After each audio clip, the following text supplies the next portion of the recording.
hopefully we have enough time to go ahead and do some modified ripping. So if you want to see this episode from Monster Guy Garage, I'm gonna like do a couple of like intros. So anyways, let's just rip it. Previously on RC Guy Garage, we had some maximum destruction. Roll the intro.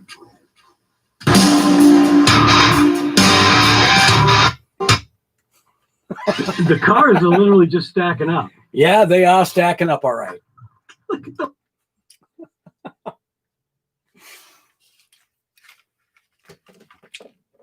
See how I did a little bit something different there? Got a little background music. So the I guess I'm gonna try to get like right into this pretty much right away. So obviously, if you had a chance to see the video, you know that I've been to Diamond Dust. I took a bunch of cars there, and Diamond Dust is very abusive, but it isn't just the Diamond Dust itself. The Diamond Dust, the sand, the grit, everything about that area, the boulders, the stones, it's definitely a hazard for, you know, if you really, truly want that full trigger experience, you have to realize that you got to pay. So far, 2 vehicles kind of survived the rip. One of them, oh man.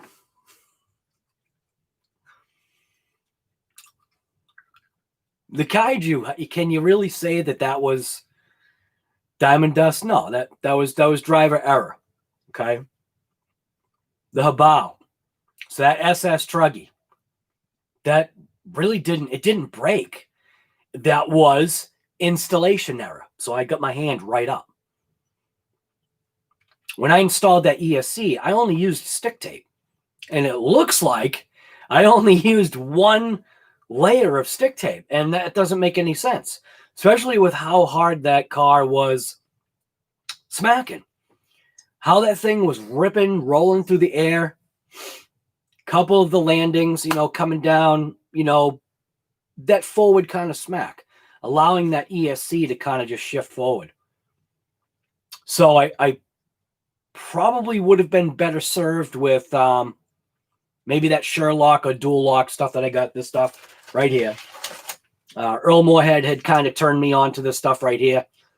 There was a stuff that I use or I used to have for my Fisher plow stick that mounts on my dashboard. And what I should use is I should use this, because this is probably what's used in that truck. And that initial first layer, when I installed that, the stuff that it came with, man, that stick would go nowhere. Now, when I had done work on my truck, I actually had to pull that module off because I had to pull the dash.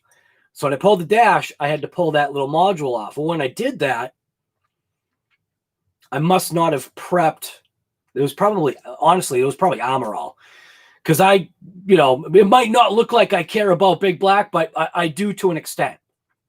So when I would Armor the dash, right, the Armor would obviously grab a hold of that first layer of stick tape.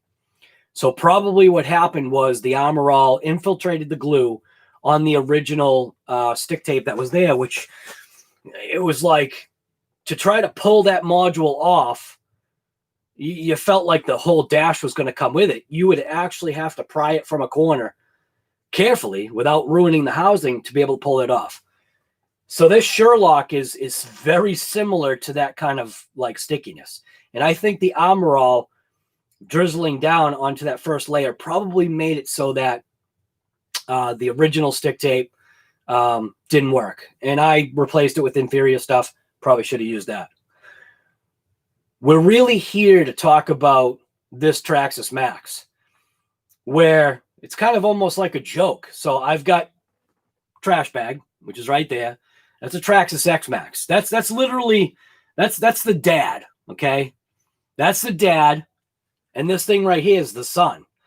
Well, the son just spanked the dad, meaning the son absolutely killed it. And I mean, I had probably just as many accidents, I guess you'd say, with this thing that I have a trash bag, but trash bag just couldn't handle it. And this thing even is the wide max. So like people that say, and I like I said before, I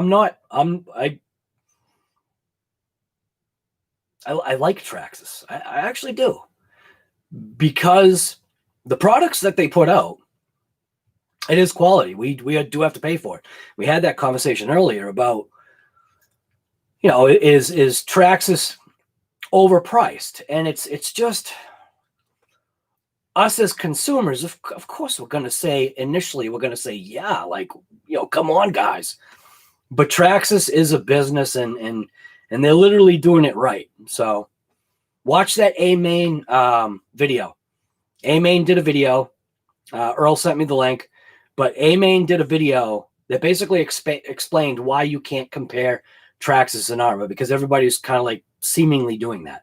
It seems as though Traxxas and ARRMA are literally like fighting it out head to head. Along with ripping this Traxxas MAXX the way I did, I took it to,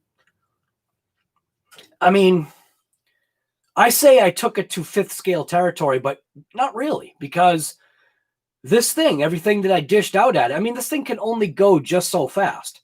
It can only fly just so high. It has its own limitations, but was that thing really limited? So when you take a vehicle like this to conditions like that, you have to expect, even though you may have thought that everything went nice and smooth, there was a point in time when I stopped because I started hearing something.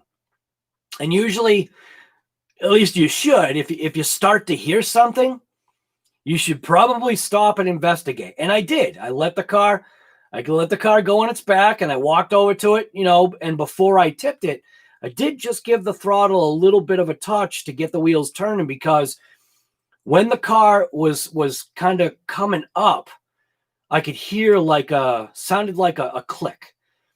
And that click in my mind is telling me it was a repetitious click that, you know, something's up. There could have been something stuck inside one of the hubs. It could have been just a number of things.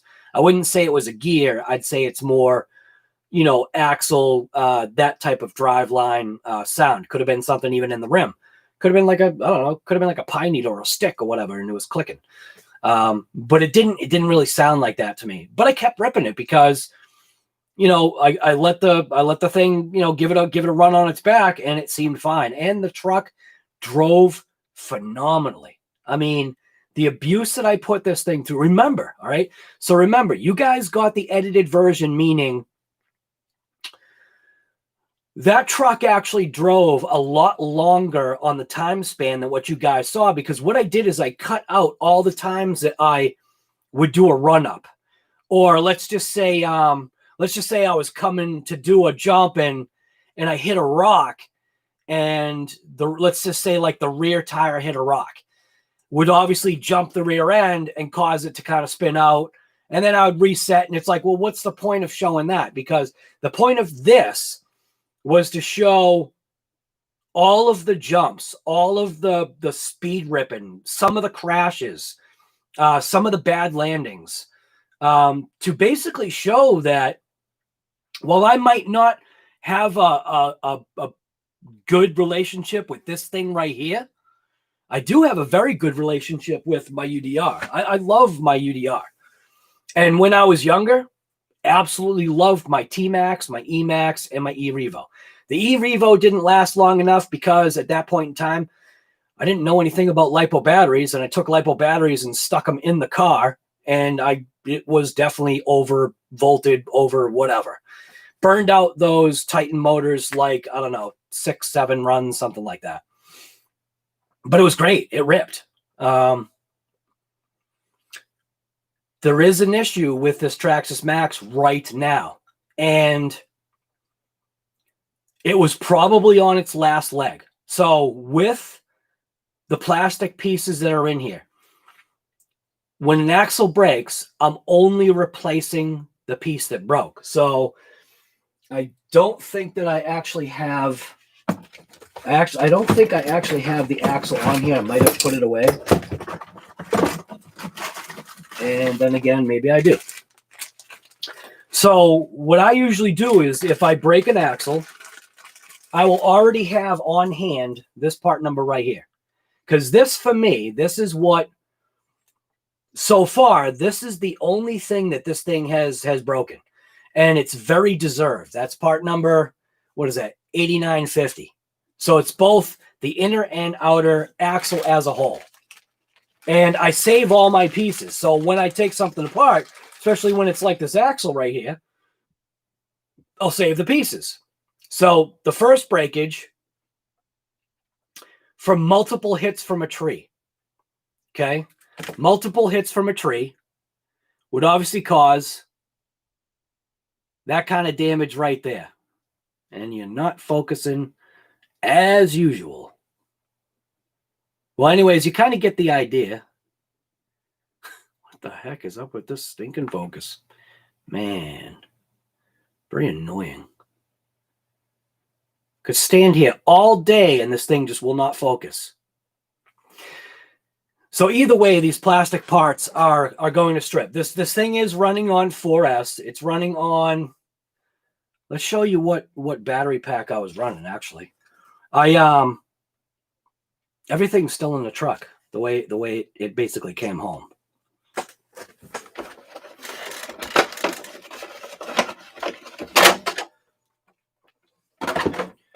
So, and this is the scenario that I've done. So for this, my wife's Traxxas MAXX, in order for me to run it, I did that strap. And all the strap does is just a Velcro strap that goes to a suspension link arm. Still sand in there. So that's the pack that this was running. It was running a 7200 100C 200 burst pack. So 100, continuous power with 200 burst, and it's by Power Hobby. These batteries are actually good. Am I having an issue with one of them? Yes. Somehow my negative wire got pulled out. But the strap is basically just a Velcro strap on a Redcat Racing. Let me get my light. I don't know where my light is. Where's my light?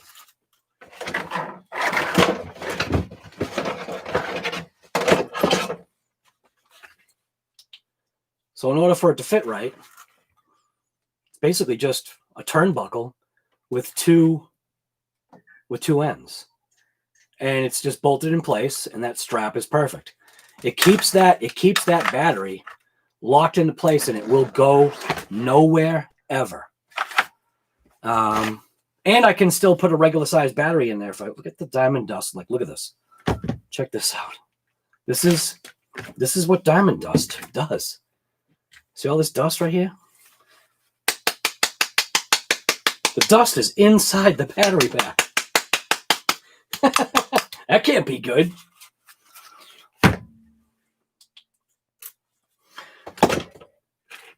So this is inherently for me, for the Traxxas MAXX, this so far is my only issue. Now, the upgrade is like $120, and you're not done. As far as I'm aware, the upgrade for it is more than $120, because not only are you replacing with the nice steel pieces, which I believe is $120, but then I think you're also buying brand new hexes, right? So you're buying then brand new hexes and hex nuts or something like that. I think that's the way it works. And it's definitely an upgrade. It could even be more money. I don't even know. It's easy to just swallow the $14 when in reality it's only $7, because most of the time you're just breaking one side or the other. I feel it's extremely rare that you're going to break both sides, or potentially have, maybe two sides break at the same time. So this end actually tore out on the last rip, not the rip that I just did, but this was one of the last repairs. Before that, this was the other repair. Now, this thing has ripped pretty hard. Every breakage that this thing has had is 100% deserved. Let me see. So do I technically? Yeah, so I have another whole axle to kind of use. Maybe not. Yeah, no, I don't. I don't know. Either way, right now there actually is damage. The other thing is these original Traxxas MAXX wheels. Now, whatever these things are, I don't even know what they're called. They're just Traxxas MAXX wheels. Even these things have an issue. So they're prone to that abuse to cracking. So when you have those nasty side landings, when you're hitting rocks, these tires and wheels, or the rims, the wheels, have a tendency to crack all around the outside bead. Even the inside too, there's cracks. But what I've been doing is, if and when I inspect the tire, which is rare, but if I do, I'll super glue it. Somebody's contacting me. Guy, you have no volume the whole time, guy.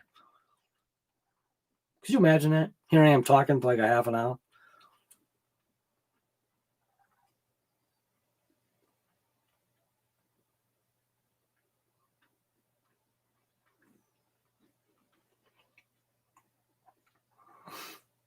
So what I've been doing is basically holding together these rims with super glue. I did, for a period of time, run these kaijus. And what the kaijus did is it gave back a little bit of the tip that the original MAXX had. And the only reason why I did the wide kit was because it was an upgrade. And I figured, might as well just throw it on. Couldn't hurt. It's only like $50. So now you're up to what, $600 fine for this thing? Changed it out to these tires and wheels. It brought back just a very slight amount of tip in the corners, but if you already knew what the vehicle drove like before, it kind of didn't really matter.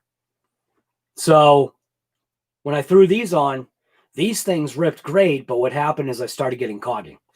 So when Traxxas does something, I feel like they seem to almost maximize their system kind of like out of the box, whether if it's tuned in the electronics that way or whatever they do.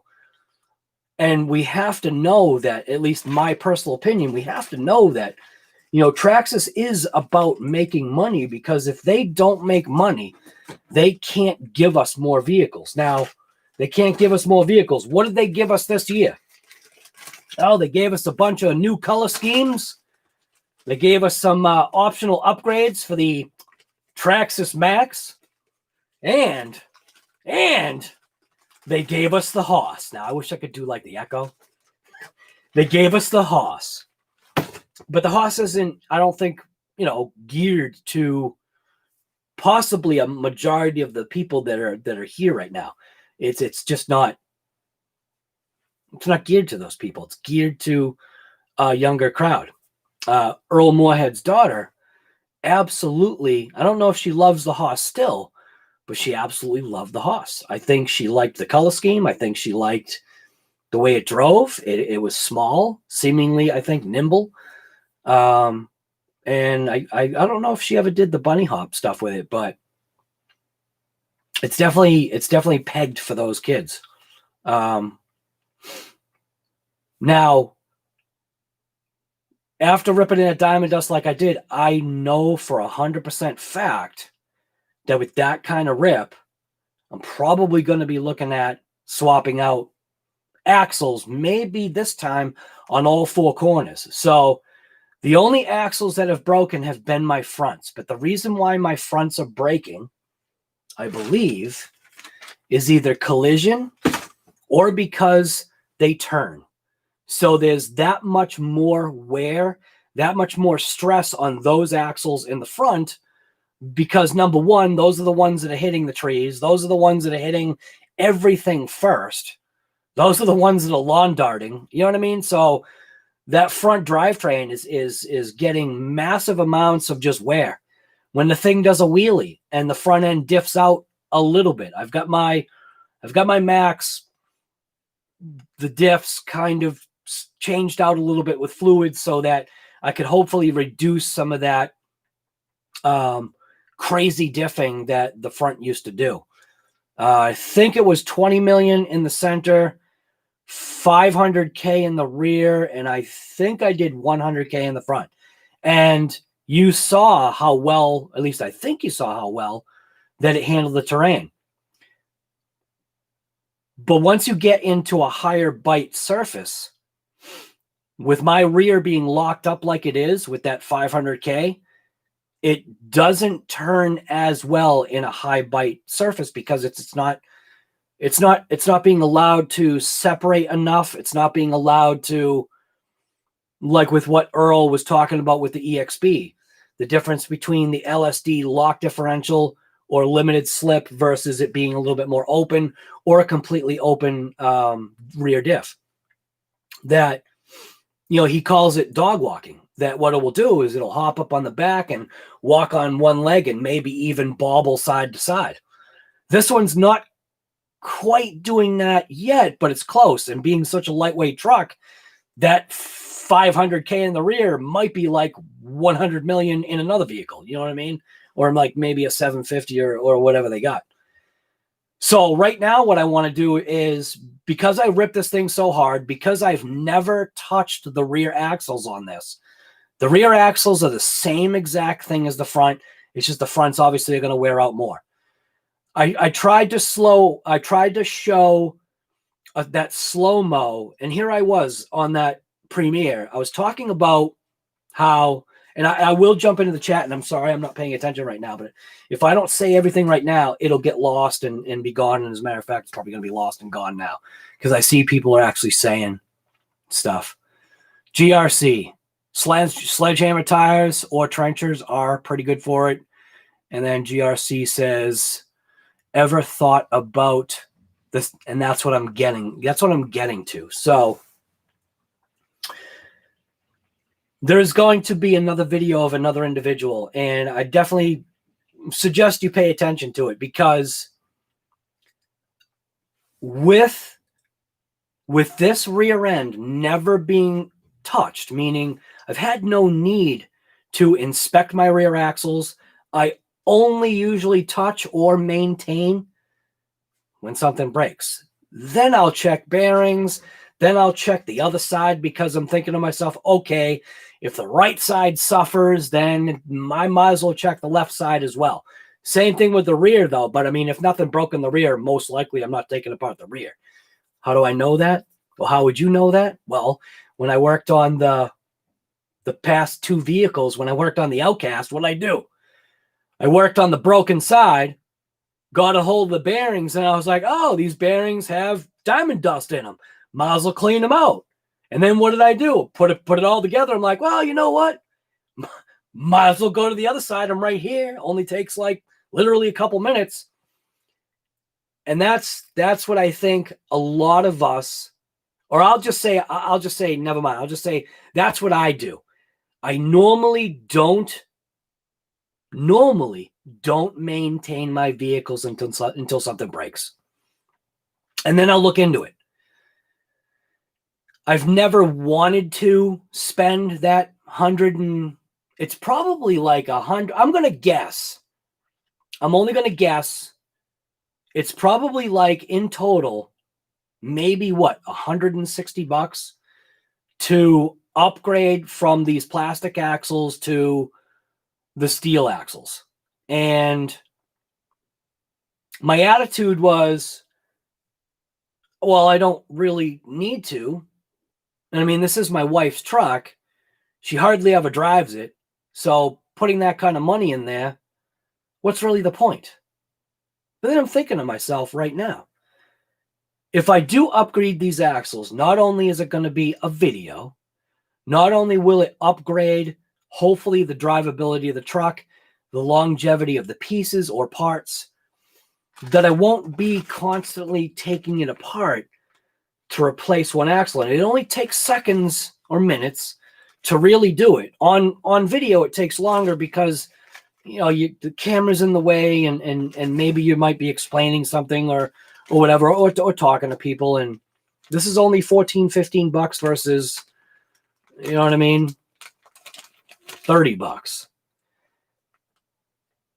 But what really makes the better sense? So now I've already done this twice. So I'm already at that, let's say 15. I'm already at the $30. So that's one axle. So one complete axle I've already technically kind of paid for. Now, right now, guess what? I have another broken axle. But I have a broken axle. I want to say it didn't break driving it. It actually broke right here, right now, before I popped onto the live. So what I did is, in order to throw this truck on my bench, I've got my computer here. I've got my keyboard, sensitive electronic equipment that this diamond dust will get into. It'll get into the equipment and just, like, literally, if that diamond dust gets into my keyboard, I'm gonna have to buy a new keyboard. I mean, not really. I mean, I got an air compressor, I can blow it out, but you know what I mean. It's pretty rough. It's real bad stuff. So when do you decide to upgrade? When do you get a justification? Because if I check this truck out right now and I realize that I should probably, if I want to go back to diamond dust and get a good, long, problem-free rip, I should really dive into this truck right now and see how my axles are faring. See, like, I mean, the next time I go, yeah, I'll show you right now. I'm gonna put this right in front of the camera. Okay, so check it out. Zing! You don't see an axle spinning, do you? This side is fine. The backs are fine. So before I took the truck and I stuck it on here, I was banging it out on my rug, and I was going to vacuum it up after. That's just what I do. I'm not banging out mud. I'm banging out dry sand. And I've got a good vacuum that really sucks up the dust, and it works great. Now, I don't tell my wife that I bang the trucks out inside the house because, you know, we might not see eye to eye on that one. Because I would vacuum it right after, except I didn't vacuum it this time, but I will after the live.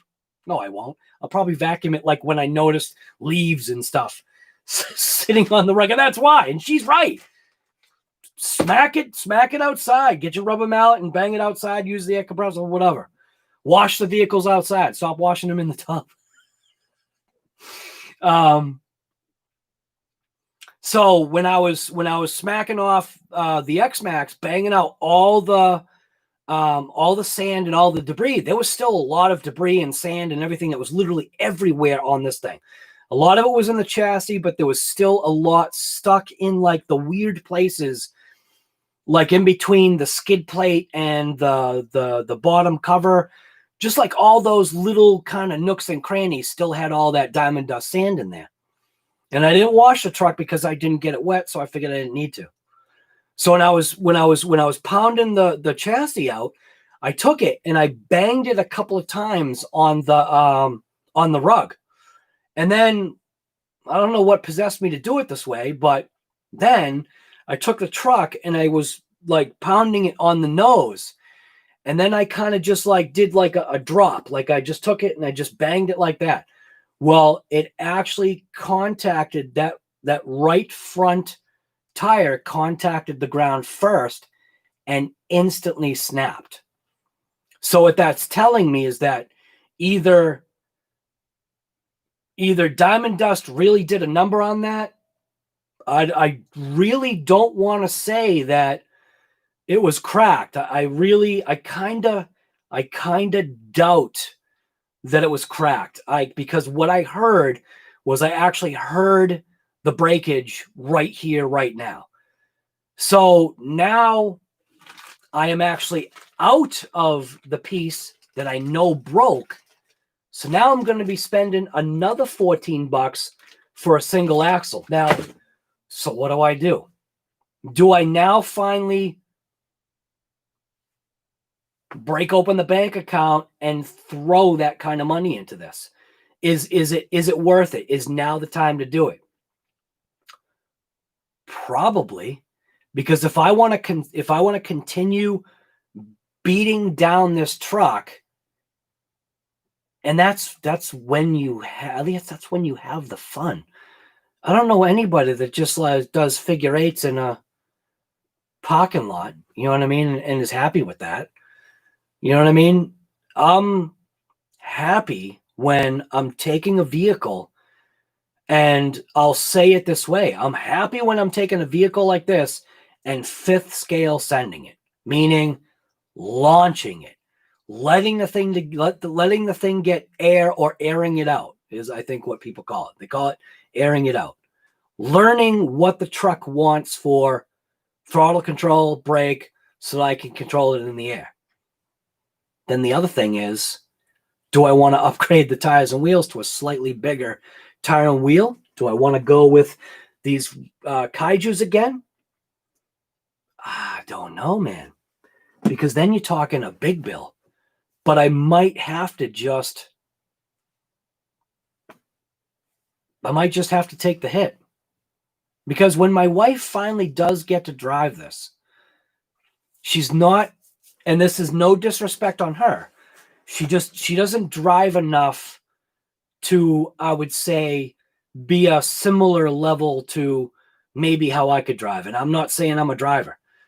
So she doesn't drive like a similar level. So she may drive slow, but she also likes to pull that trigger. When we went and she drove this thing for the first time, I put it on 2S.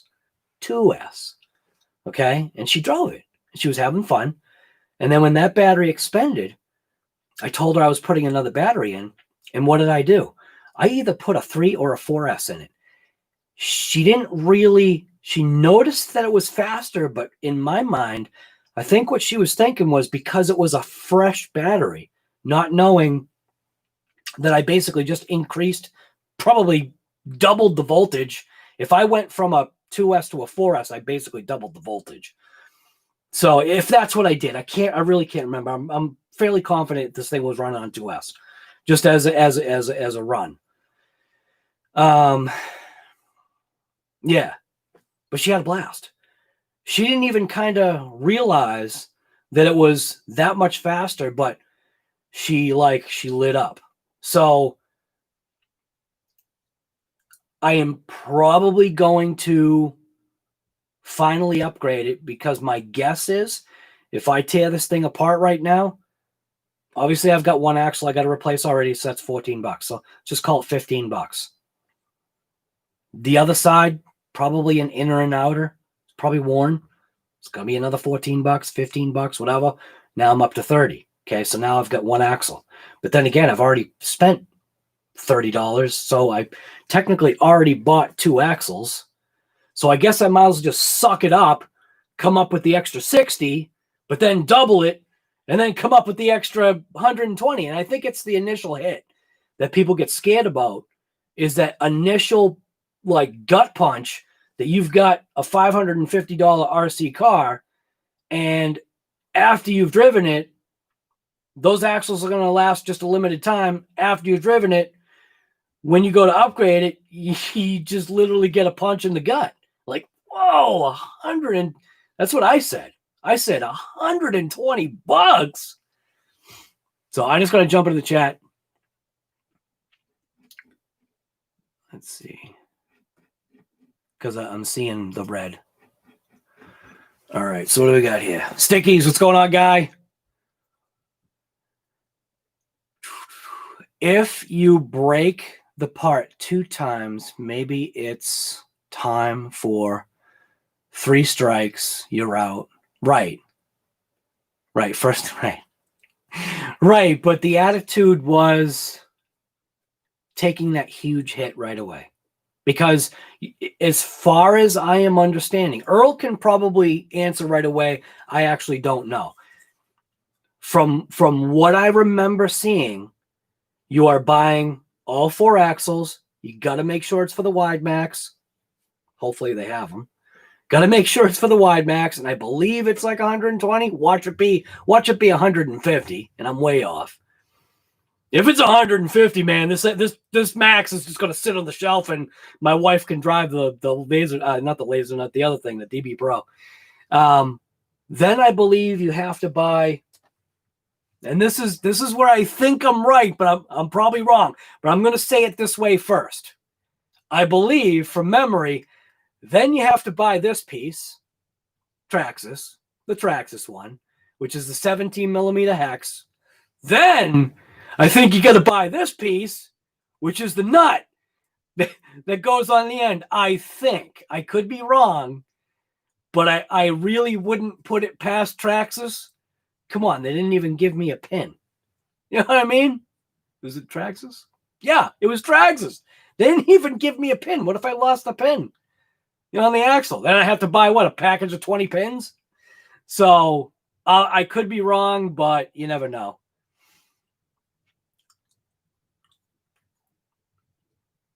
I am right.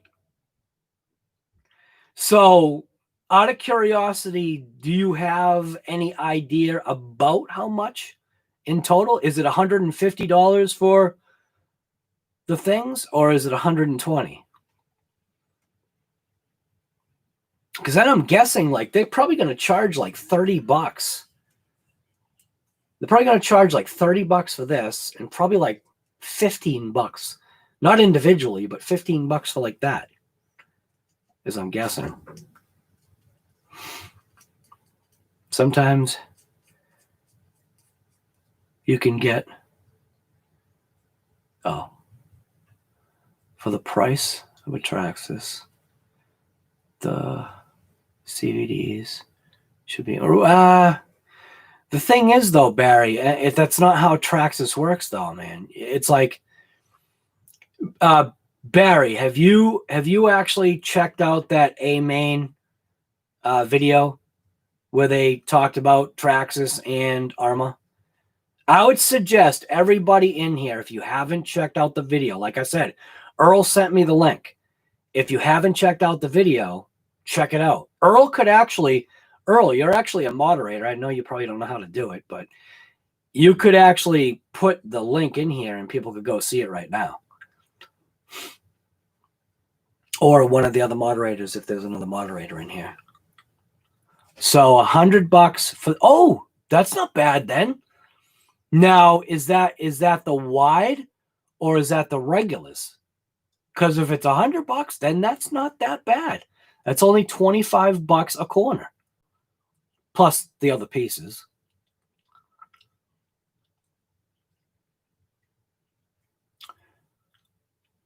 Well, Paul, I mean, yeah, and then you're going to have a vehicle that really runs. I mean, that's why the Haas is more designed probably for the kids, where this is designed for maybe more the hobbyist.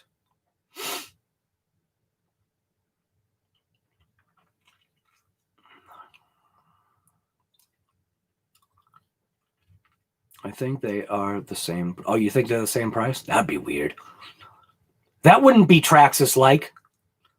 99 axles, 38 hexes, and 14 for the nuts. 17 millimeter, right?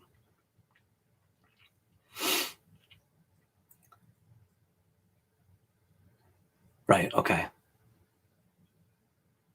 You paid $120 on eBay complete. Now, see, all right. Now, James George, I have no clue why your thing needed to be accepted.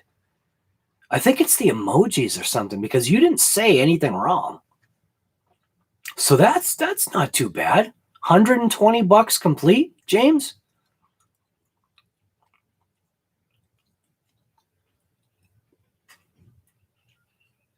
then I guess in that case, it makes sense. I think it's the initial hit, though.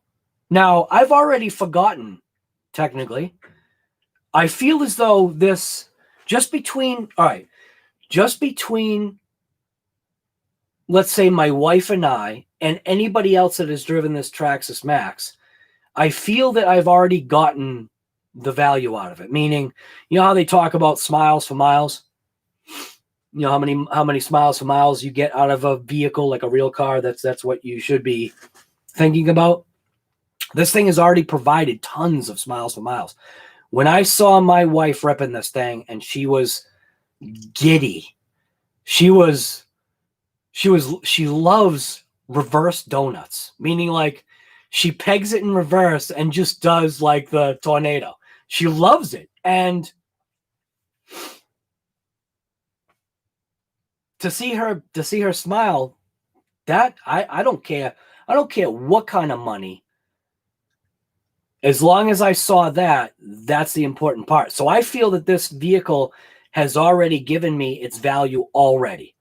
The video I just did, the pleasure that I had throwing that thing off jumps and it taking every hit was well worth it.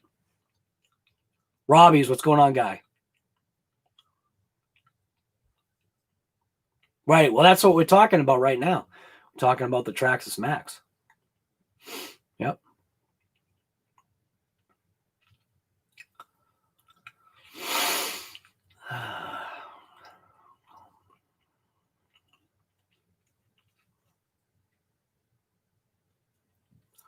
Just try not to use the ones. Oh, what, you have to just use YouTube ones? MAXX is worth another 200 in upgrades. So there you go. Now, some people might. Now, Earl's comment, and I'm just going to say this kind of off the cuff. Some people might say, yeah, but Earl, you know, you've got it. So, you know, $200, I mean, you know, that's you probably just went into your ashtray and pulled out $200.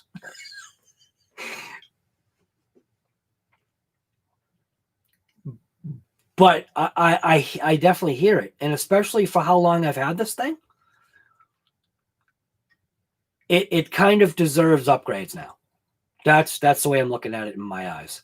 I feel it's at the point to where it deserves upgrades. Your servo crapped out. What's a good replacement? If you get any other servo than a Traxxas servo, I think, because it's the funky size servo. So does Traxxas actually have an upgraded servo for this? That's a drop-in fit, probably. Other than that, the only thing I know is that if you got a different kind of servo, is that you'd have to get an adapter. So I felt. Did I lose that? Right. So even Earl felt for not working, you know, a $200, you know, cut, you know, into an NRC is a chunk of change. So it's not like Earl's a millionaire. He's not. But that's what I'm saying is that, you know, some people might, you know, say, oh yeah, but you know, he's got $1 billion, and it's just, he knows, he understands like the value, which is what I think I am being steered to right now, because the break that just happened on the rug here, well, it didn't happen out there. Most likely, if I went to Diamond Dust, let's just say I went to Diamond Dust tomorrow, it wouldn't happen because tomorrow's only going to be like, Alexa, what's the weather tomorrow? Tomorrow in Plymouth, you'll see lots of clouds and can expect a high of 35 degrees Fahrenheit and a low of 25 degrees. So here's the other thing. With the weakness of these little universal ears, getting metal ones, there'd be less of a chance of the weaker piece of plastic snapping. So should this get metal upgrades? Yep. And I wasn't on board with that initially because it did feel like, oh my God, you know, I just paid how much for this thing? Those upgrades are how much? But it's already given me an excellent return. And I feel Traxxas knows this. I feel any company, it's not just Traxxas, it's any company knows this. That there's a certain amount of time that they expect or project that a product is going to last. Do we all want to kind of think that Traxxas really like has millions of dollars into R&D to literally make sure that something lasts for a good amount of time and then finally breaks, and then they go, hey, but guess what? We have an upgrade that's going to last 3 times as long. And then when you buy the metal, eventually that's going to wear out too. So I'm on board with Earl. Earl saying that it's well worth, you know, an additional $200 or so to go ahead and upgrade. I won't throw 200 at it, but if, like James George said, if I could find the same deal that he got, which who knows, maybe that was pre-COVID pricing. If I could get the same deal that he found, you know, about that, I mean, I know that he's saying right now he paid 100 and was it 120? Something like that. $120 or whatever.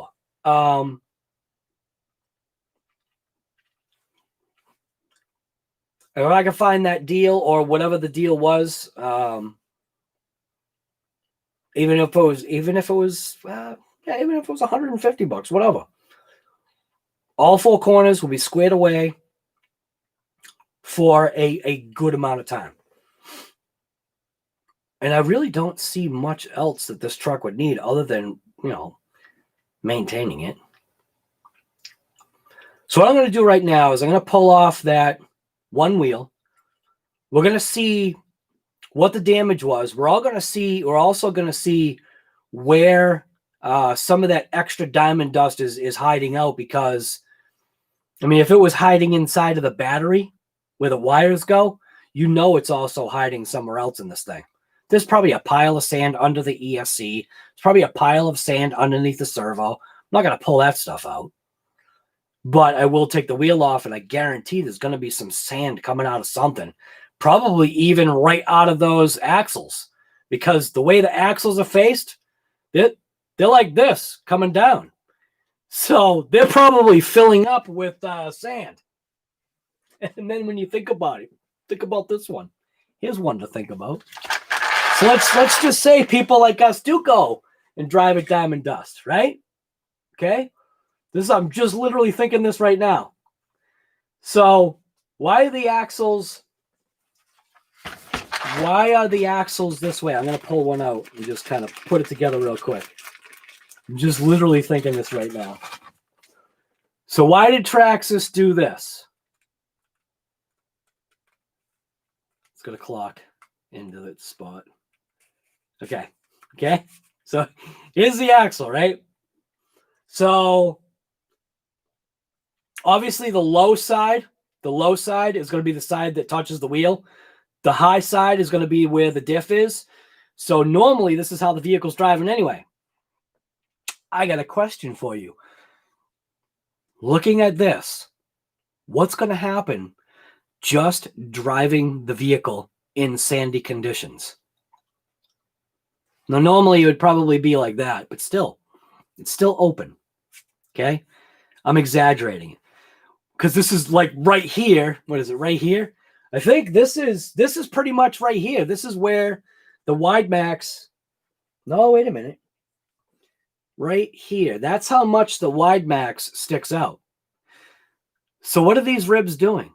These ribs are allowing sand to funnel down inside, the fine, gritty, chew it up kind of stuff. So how come the axles aren't this way to where the grit isn't going to go inside? Right? Now, this is how my mind is thinking. So instead of Traxxas doing it this way, they went, hey, you know what? We can build in a little bit of that secret, like, wear. If we take our axles and go like this, that way the sand funnels right down and inside. It'll provide smiles for miles, but it's going to inherently wear out if these guys drive in sandy conditions. Did you ever think of that? I just thought of it. You got to know, like, it's kind of like walking in, it's like walking in the Walmart. They literally pay people to, like, measure the height of the majority of, and I'll say women that shop there, where they strategically place items at that eye level. The stuff they, like, could care less about you buying is maybe on the higher shelves or really way down low. All the stuff they want you to buy is right here. So it's kind of similar to what Traxxas is doing. It's like a built-in issue is like what I'm looking at.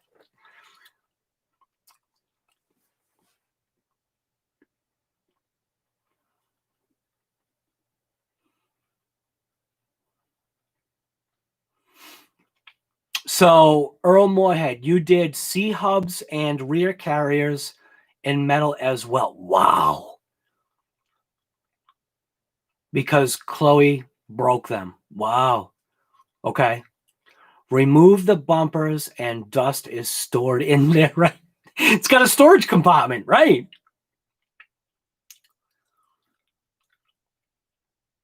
Yours was stuck out. It was twisted, right? Yep.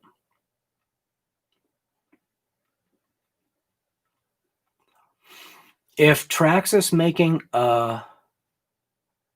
is Traxxas, I think you're saying is Traxxas making a rock racer? I read in the comments. I don't know. Is Traxxas making anything? You gotta figure they're doing something. They have to. There has to be somebody somewhere making something in Traxxas. They're literally just gonna, like, revamp the entire Traxxas name and line. You know what they're gonna do? They're gonna come out with a new background graphic for the name Traxxas. So instead of being red, it's gonna be blue. Or do they have blue already? I don't even know. I think Traxxas is red.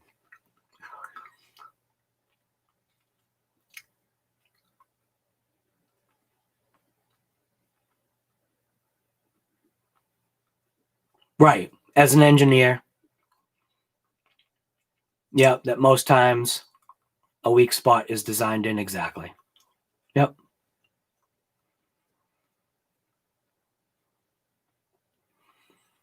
You want the Mad Van? Dude, the Mad Van's awesome.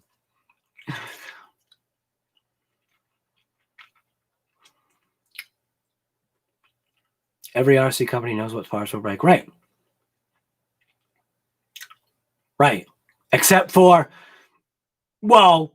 every RC car that has been released this year, there were no parts available. Like the felony rear tires. What's up with that? Let's give you guys a sweet looking ride. We know you guys are going to get out there and rip it because it looks like a second generation Camaro Firebird. We know you guys are going to hammer down. You're going to be drifting. You're going to be speed racing. You're going to be doing everything, just eating up those rear tires. And then guess what? Then we ain't going to have any rear tires for you, which is just going to make you, as soon as we come out with the rear tires for the felony, you're going to buy them all. Because you're going to be scared. It's all planned. You're going to be scared that, you know, that you'll never be able to get tires again. And then we're going to have tire scalpers. We're going to have people that go out there and buy up all the tires like they're Ticketmaster. And then they're going to sell those tires for like 3 times as much and make a profit. And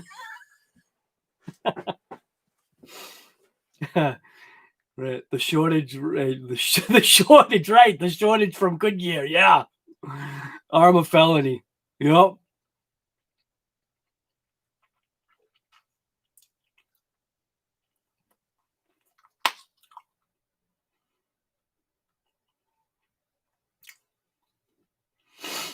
Right, buy them in bulk so you don't run out. Right.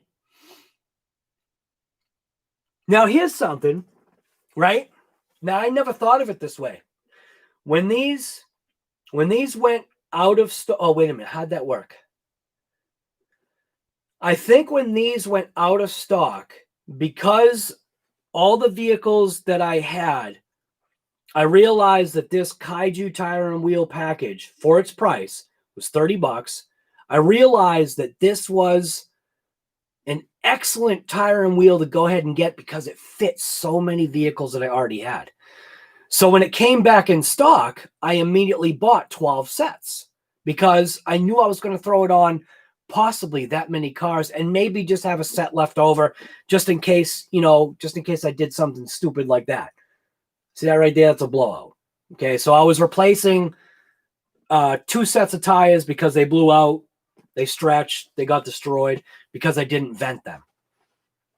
So I went out and bought 12 sets. Now, did that make it so that other people probably couldn't buy them? I hope not. I hope I hope they had more than 12 sets of tires, but I was buying them because I wasn't going to resell them. I just knew that just basically every car I had, I wanted to have those tires. Even those tires on the Mojave are insane. Do you have to cut the body up? Yes. But my God, those things look so good on that truck.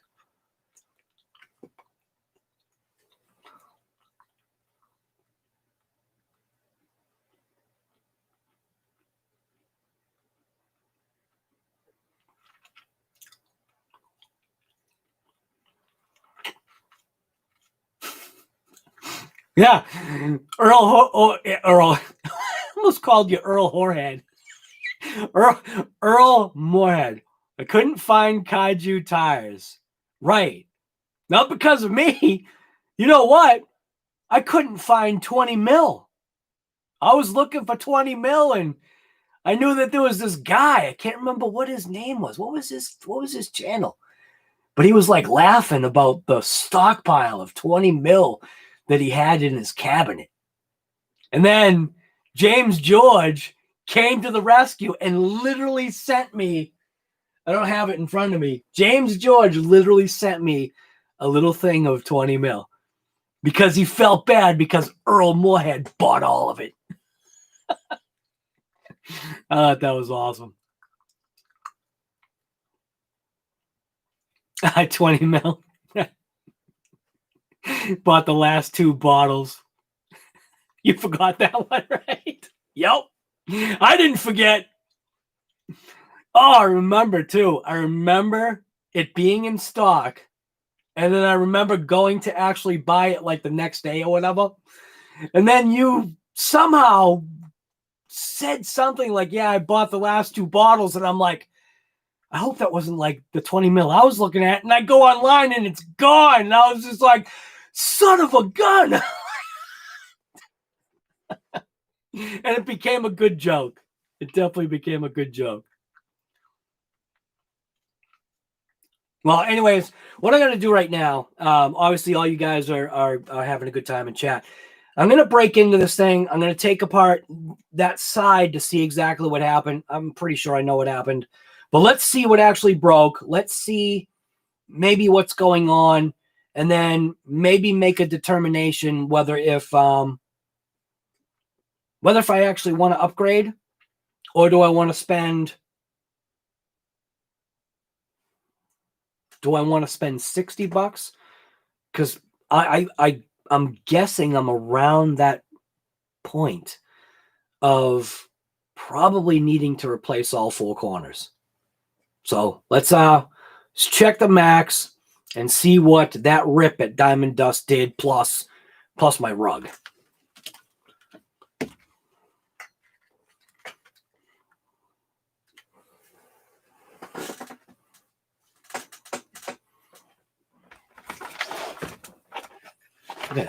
Look at that boulder right there. See, this is what diamond dust. So this is what the diamond dust is created from. Crushed rocks.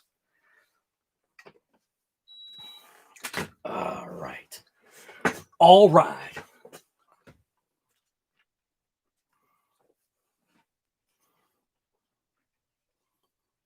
lighting actually looks all right this time.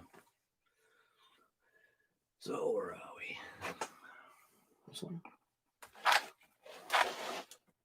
This side is what I'm going at. Oh, and I got these things cranked on because I put Loctite on them. I didn't want these things falling off. I knew where I was going.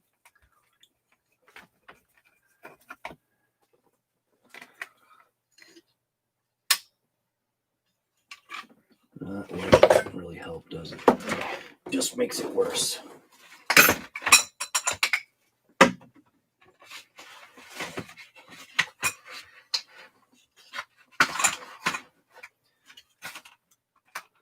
That makes it worse, doesn't it? Can't tell. Yeah, I think that makes it worse.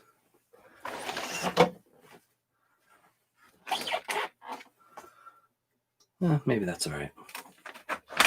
So you can see this is what I've been doing. So you can literally see that's all like super glue. So as the wheel cracks, see how it's all cracked? Look at, I'm actually missing a chunk. So what I would do is after I cleaned it out, this is all super glue around this whole edge of the rim because I was trying to keep it alive. So what I would do with this is it's got a nice crack. I literally just take super glue and go over the entire bead one more time after I washed it out and dried it. So backside seems fine. But look at that diamond dust everywhere, you know? So you got a little spinny axle here.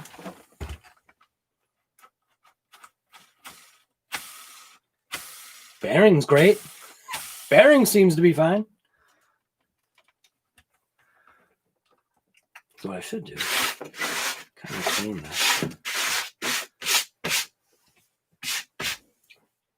This stuff is so fine.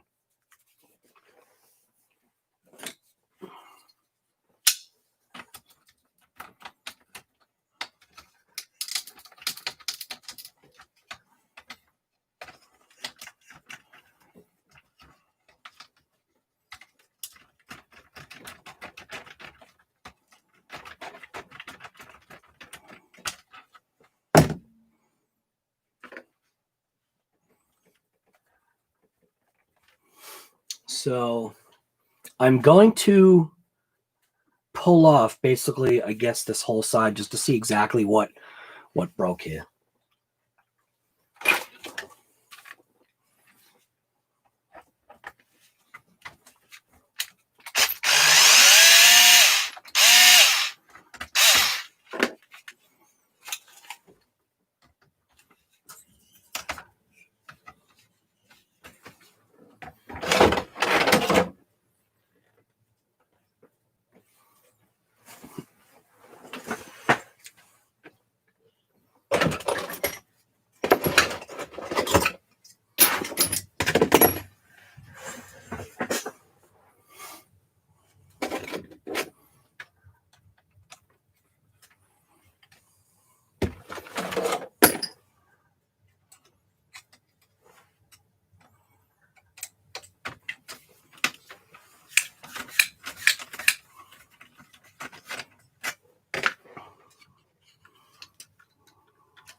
Okay, so exactly what I thought happened. The same piece keeps breaking. So even when you look at it, you can look at how much force this thing had in the first place anyway. See how it's starting to wallow out? So this next time I went to diamond dust, this probably would have broke anyway. So basically it was time to, it really is time to finally upgrade. So let's get a look at this.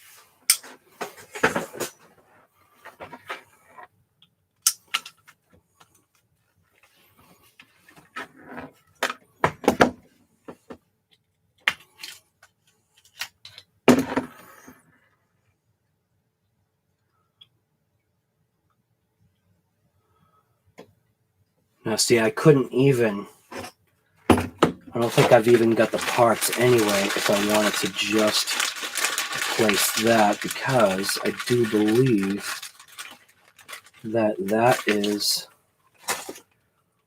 so if I actually wanted to, it looks like I actually could run it. Let's get this light off. Seems as though if I want to take, lighting is just not working out.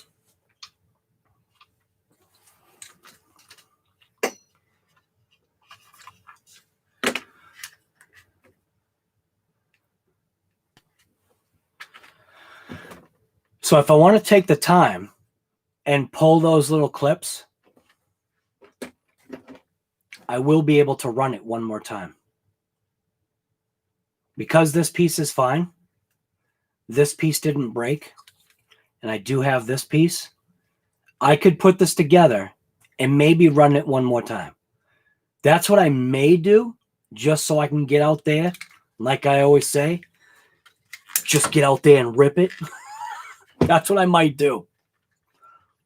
But in the meantime, I'll also have to figure out where I'm going to get, you know, new pieces from.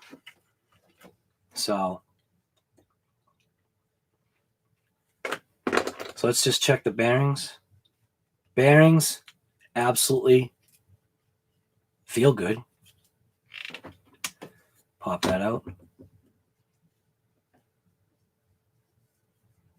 Bearings feel great. Little, could probably use a little something, but being a diamond dust, those bearings feel actually okay. You obviously saw the way it spun anyway, if you were here. This bearing, the outer bearing, or the inner bearing, that feels good too. So, bearings seem fine.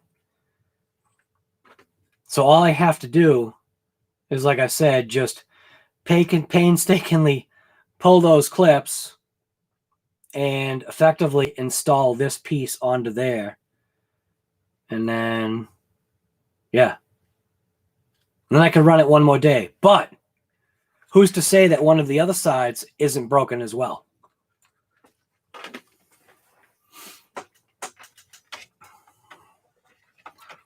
And then what about the inside?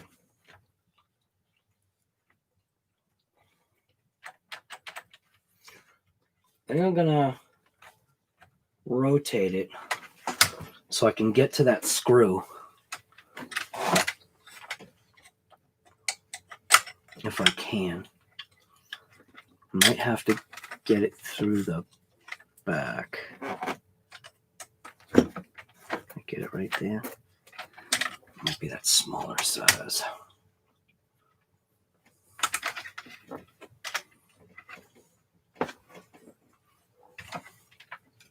So if I rotate it down like that, I think I can get to it this way.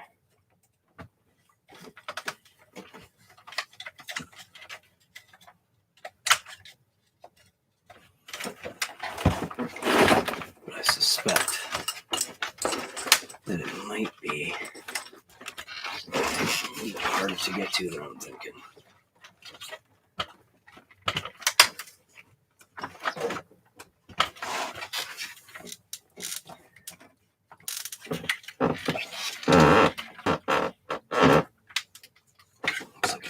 Oh, it might be the smaller size.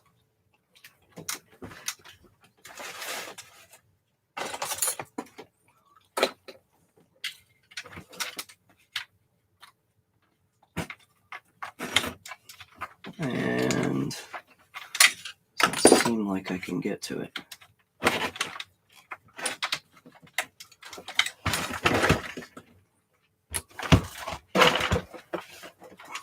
Oh, there it is right there.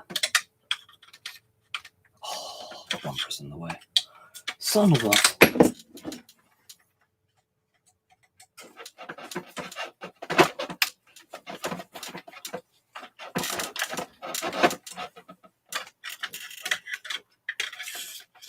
Yeah.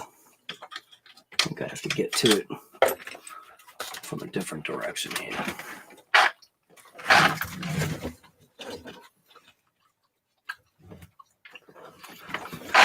The inside actually, visually, the inside looks like it's fine. I'm just going to leave it alone for now. I'm going to check the other side just to see if I can see. Put that back in there. I'm going to check the other side just for checking's sake. Just to see how we're looking on that side.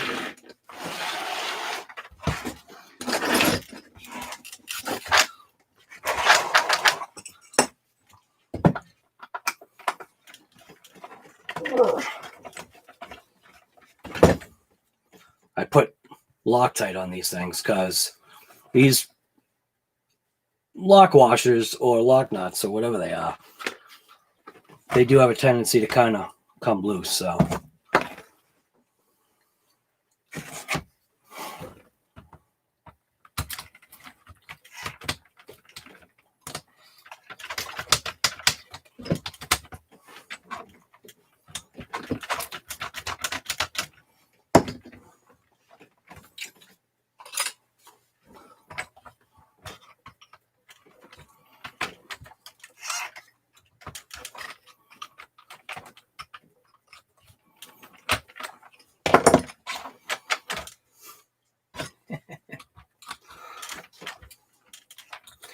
doesn't want to let go.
Now here's something pretty crazy. Is this diamond dust causing this, or is this something else?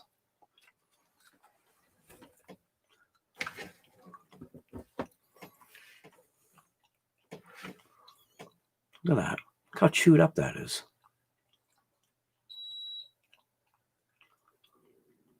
So I can't tell if maybe something got stuffed in there. But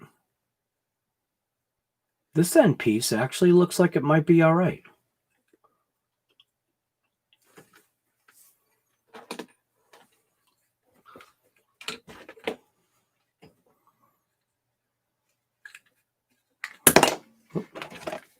this way.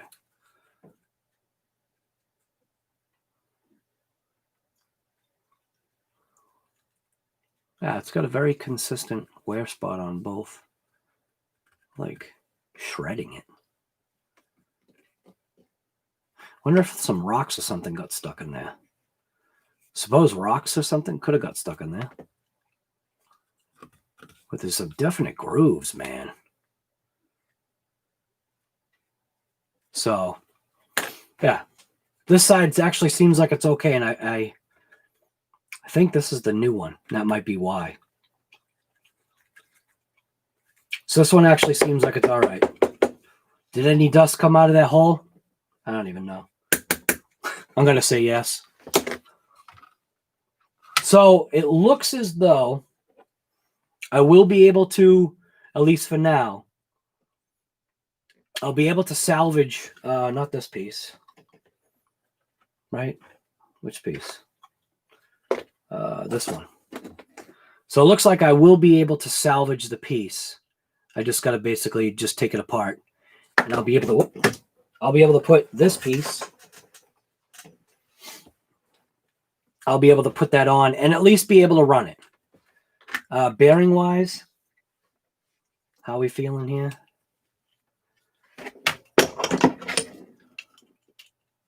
So pop out the outer bearing, pop out the inner bearing.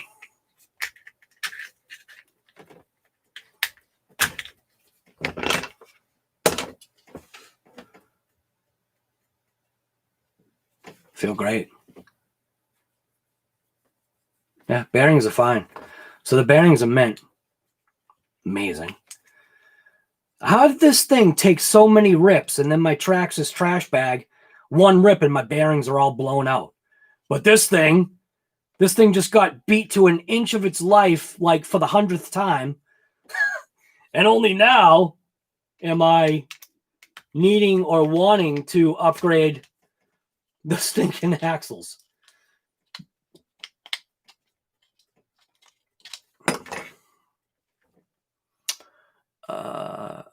Earl Moorhead. It's flexing and hits the C-hub axles, showing the wear. So you're saying it's hitting? All right, so this is the one. Where is it hitting?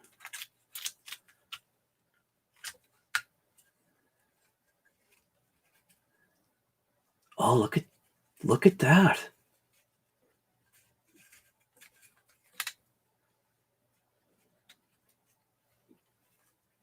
Oh, wow.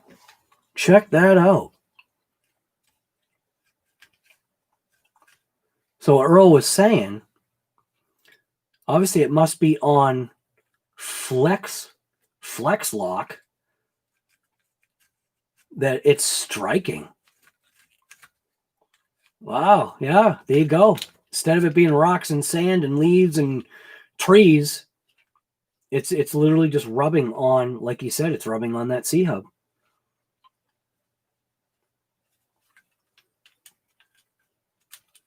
Obviously, it was colliding with something.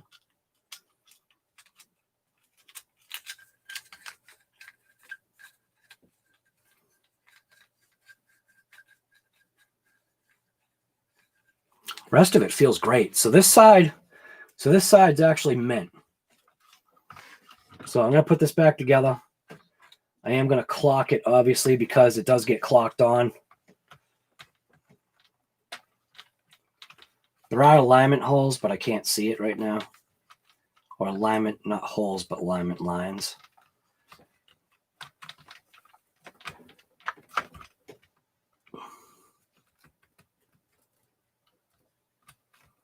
It'll all of a sudden just drop right on. Of course, I say it's going to drop on, and it's not going to, is it? You son of a gun. Just drop on.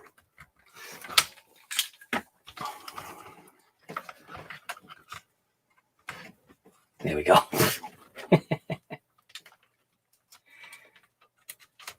All right. So there we go.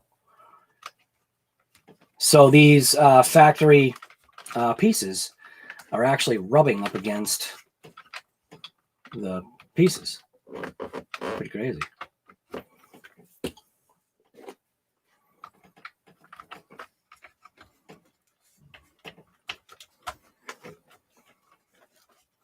There you go. There's something else that Traxxas already knew. They're like, we'll just come out with a secret upgrade about a year later. Buy these, and you won't have the issue anymore. Because we here at Traxxas, we're here for you. All your upgrade needs, we got your back.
So now here comes the fun part. So what I want to try to do is, because I do want to get out there and rip it, I am going to salvage parts. So here's the one that just came out. Oh, here's the one that just came out. This is the one that's broken.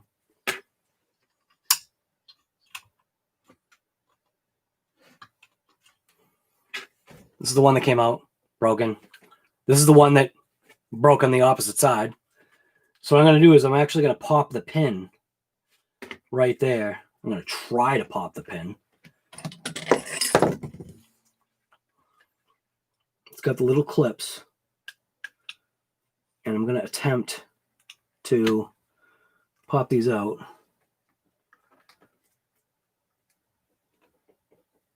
Just like that. See? See how that little tiny E-clip is coming out? And hopefully it's not going to shoot off and lose it forever. There we go. Boom. Tiny little clip. Now, the other side. Good question is does that pin? Yes. So the pin slides out.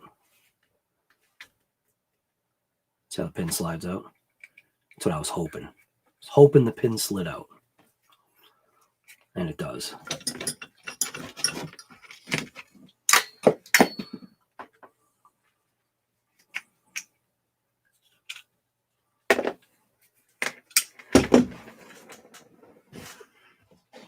All right. So now on the axle piece that I still have, somewhere right here, I'm going to do the same exact thing. I'm going to pop one side. If I can see it, it's so tiny. Oh, can't use that. I should be using this. Pop that little pin right out of here. Have it shoot off.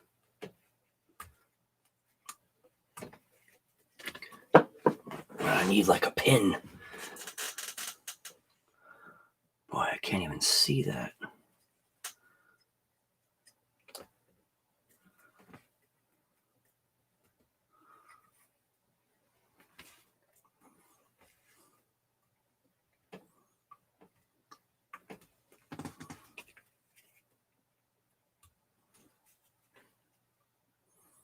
This one is being more of a pain to get to.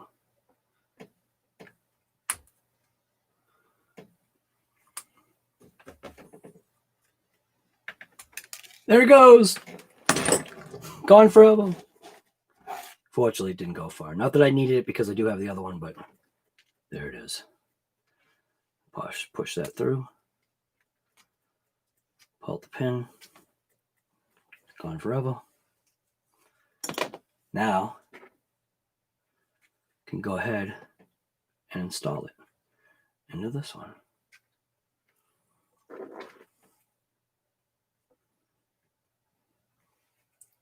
Making sure I put it the right way.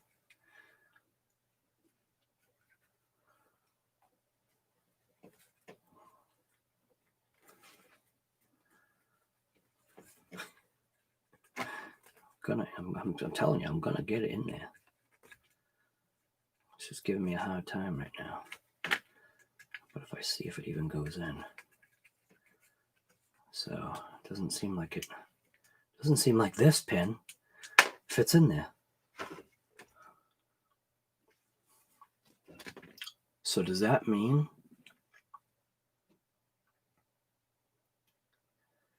the pin rotated? So it's the pin. Oh, it was rotated. All right, so I gotta line it up. That should be fun.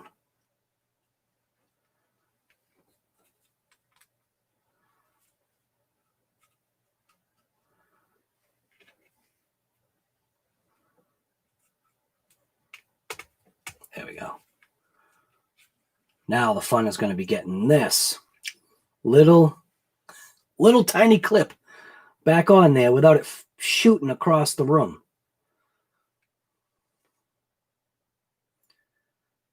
And I'm gonna try to just do it with my finger. Hey, look at that. Doesn't seem like it. Oh, it's gone. Oh, it dropped onto the rug. That's it.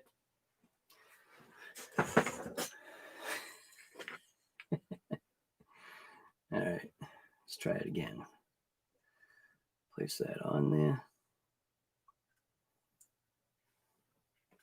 Oh, God. Not made for sausage fingers here. Okay. Here we go. Maybe try it with the screwdriver. Not stab my finger.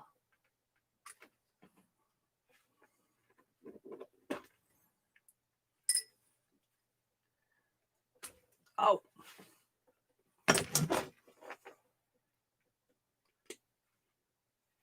So there we go.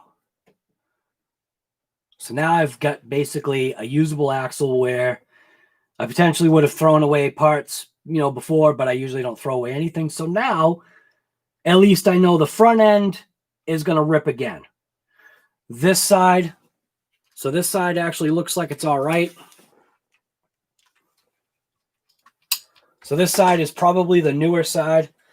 Now I can go ahead and put this back together. Face the camera down. Put this end back. And then I'll move on to the rear just to check the rear to see how we're looking.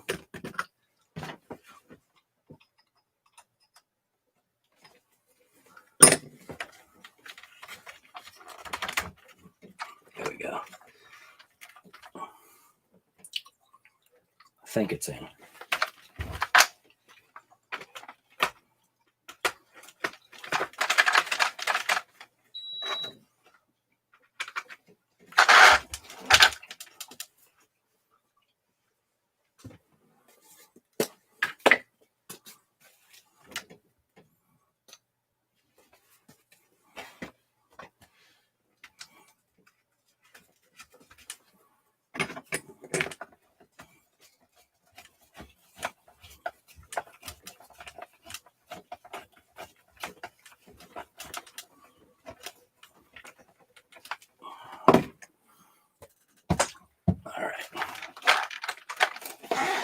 side's good.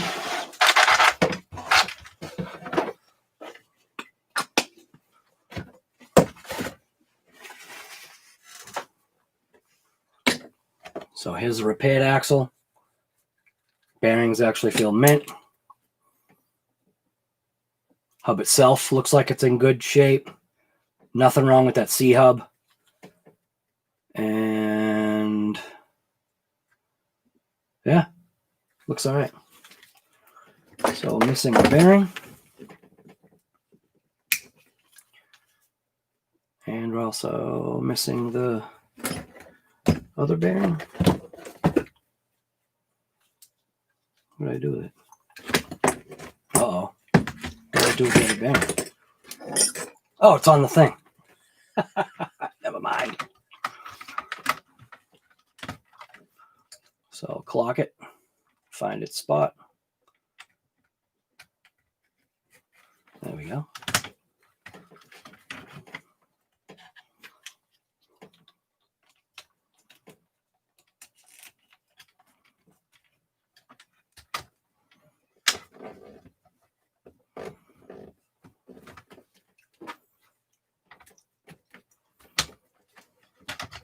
Whoop. All over the place. Yeah.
So, and believe it or not, I will even save all these little pieces. I save like literally everything. This piece, I'm not going to save that because that's torn out. I've got no use for that, but I will save these pieces. This piece, that's gone. So now I finally have used technically these pieces, so these pieces can go away.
All right. So that's good. Like I said, I'll save those pieces for something. Not sure what, but I can't see throwing that stuff away. I'm sure I'll be able to somehow use something. I'll even take the pin, throw it in, and put the little E-clip in there, if I can even see it. So there we go.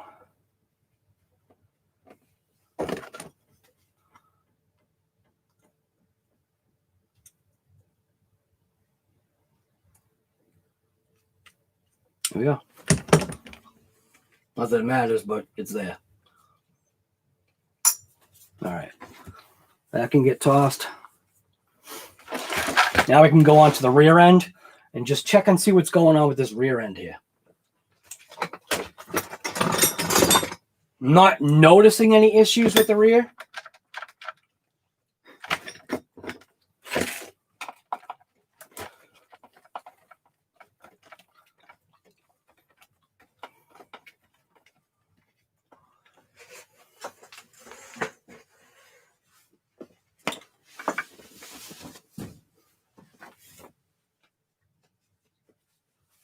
All right, that's better.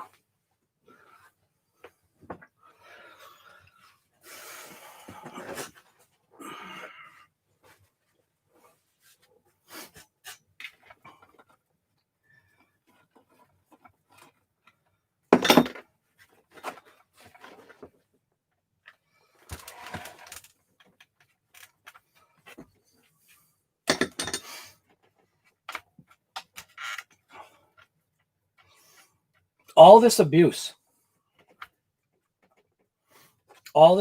and this thing really feels like it's in great shape.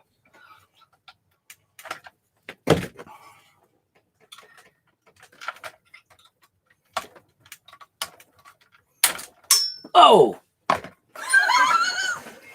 That should have been in slow-mo. That literally launched.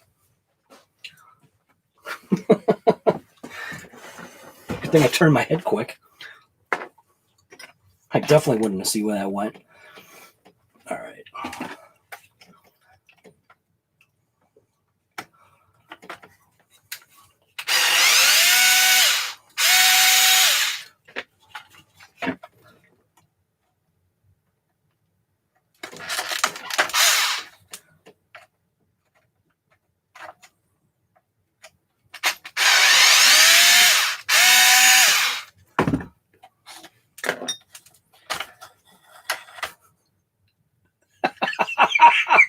All right, so the reason why that looks like that is literally diamond dust caked from the front wheels, pumping, firing diamond dust onto that shaft. Look at that.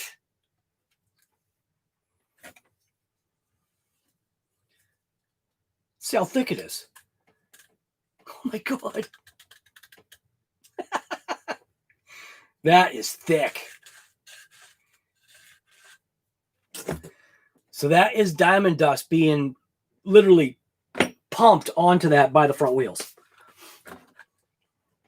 So carefully pop this out so I can check bearings, check the condition. Oh my God, look at that. You see the dust just coming out of there? Ooh, that's stuck in there. All right.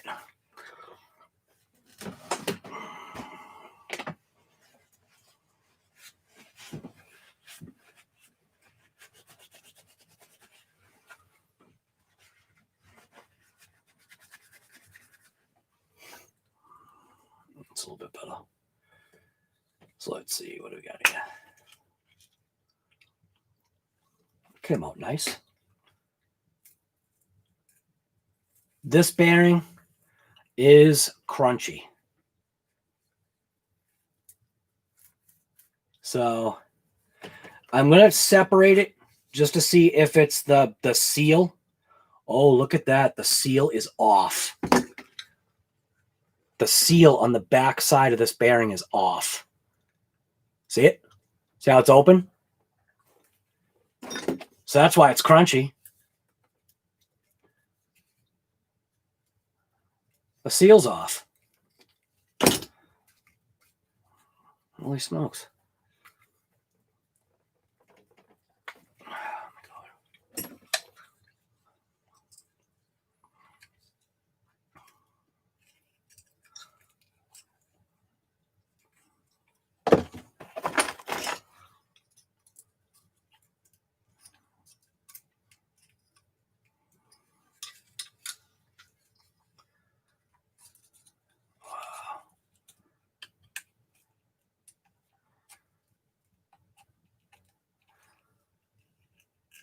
Here we go. Look at that. The little seal. Just like the MAXX. Just like the MAXX. What do we got there? You got the little stinking seal. The metal seal that came off. Wow.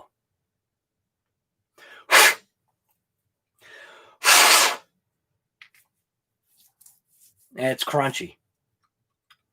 Son of a gun. Son of a gun. So literally, this point blank is son of trash bag.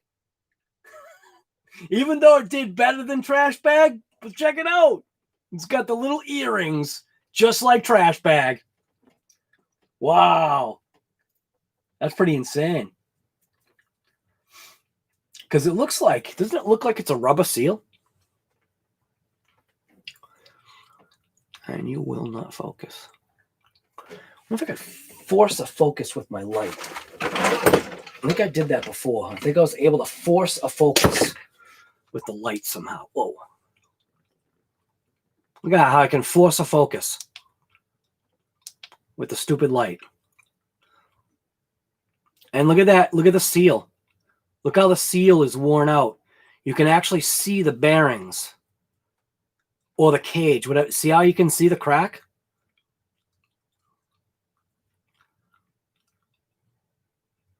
Son of a gun.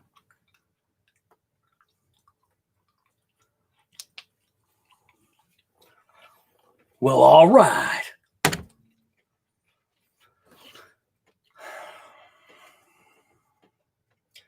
Now, my guess is I'm going to try to pick that little seal out and see if I can clean this bearing.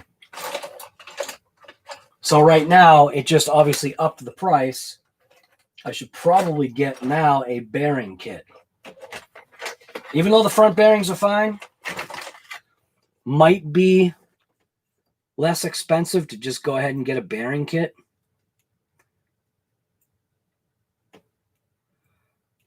Unless this is a seal that I can't pick out. Oh, there we go. I got it. Yeah, that's no good. That's not going to work. Yeah, that's not going to stinking work.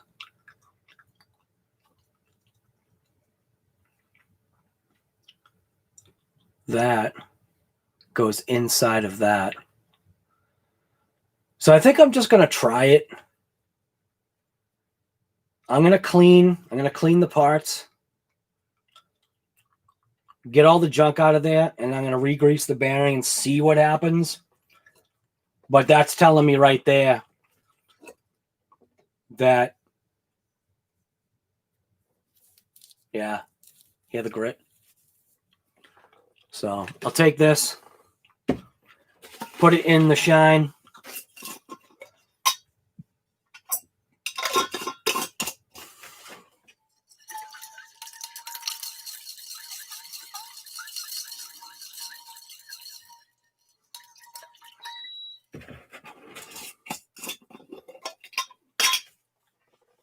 Get a nice paper towel.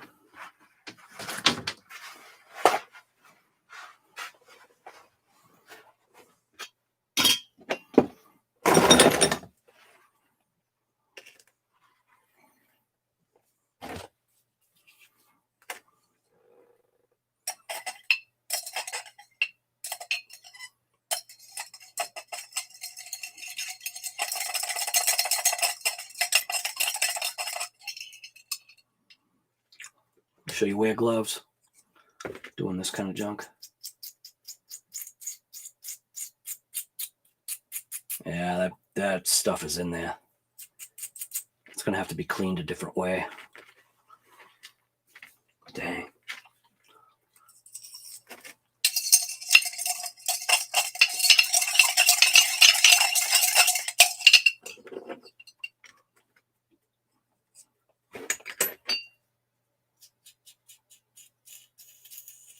Ooh, there we go.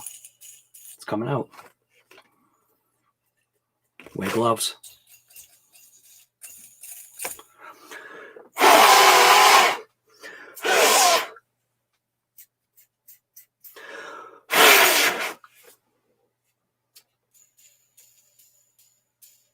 Here we go. The grit's gone, I think.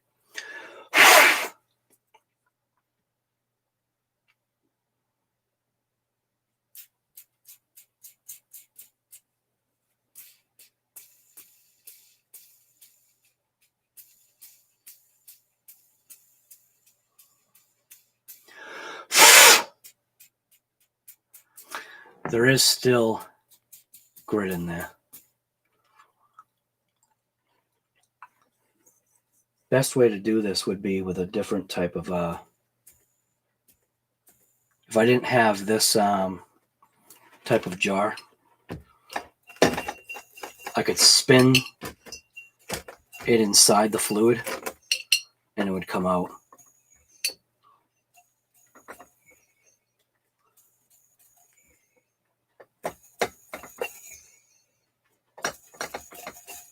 There we go. Crunchy. Hear that? Yeah. I don't know. Might not be able to save this. Listen to that.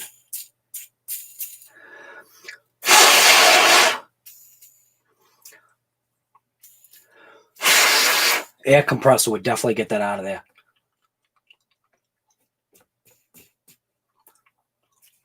Dang it.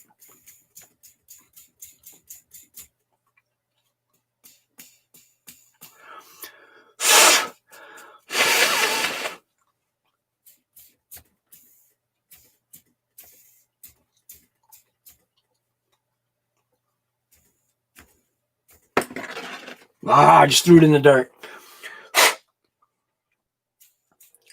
What are you saying there? Looking back, I think wearing gloves was our first big live stream conversation. May have been. That's why I always say wear gloves. Because that is what you really should do. You don't want this junk going in you.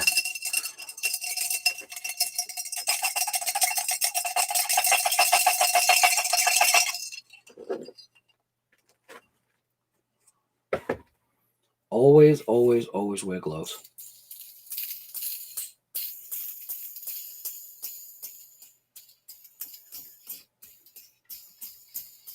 There's still some kind of grit in there. I think it's slowly coming out.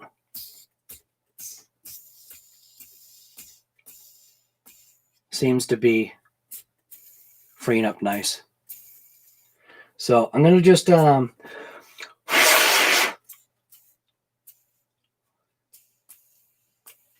I'm just going to cap this off. I'm going to repack it. I do know that from what I believe I'm seeing, it's like a shielded, sealed bearing. So one side has a shield, the other side has the seal. So that side has like a little shield that goes around it. That was facing the inside of the hub, where the sealed section was facing the, it was facing the axle. So going this way, because that little earring piece was on this side.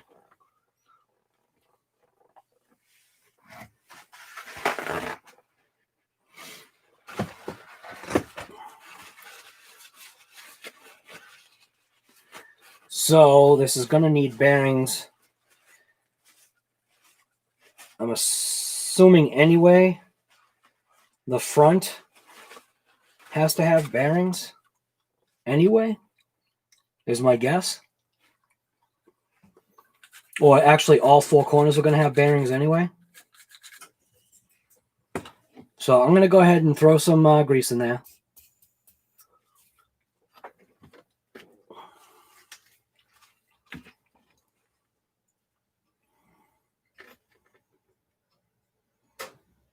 Make sure you wear gloves.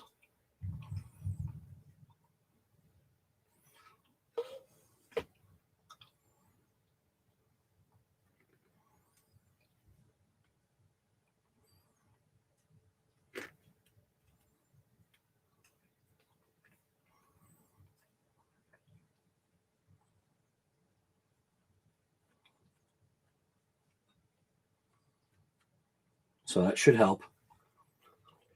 And what did I do with those pieces? Uh-oh. Well, that's no good. What did I do with the, what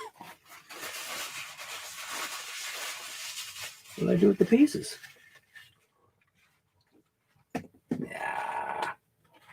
This is typical of what happens to me here.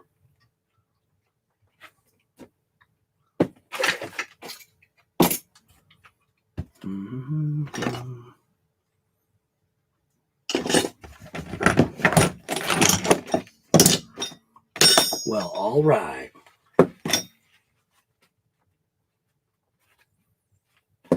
Did I literally throw them in the way?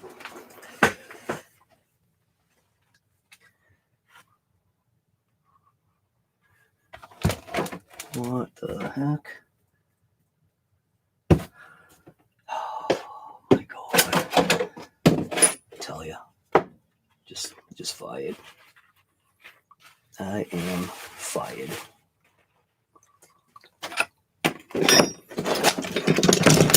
Literally, oh, there they are. So one there.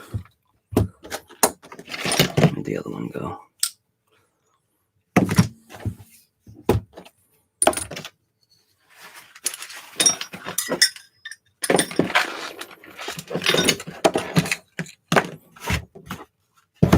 There we go, right there. Boy, that was stupid where I put that too. All right. So obviously this side got the actual seal, which looks like it goes this way. And it's not very good.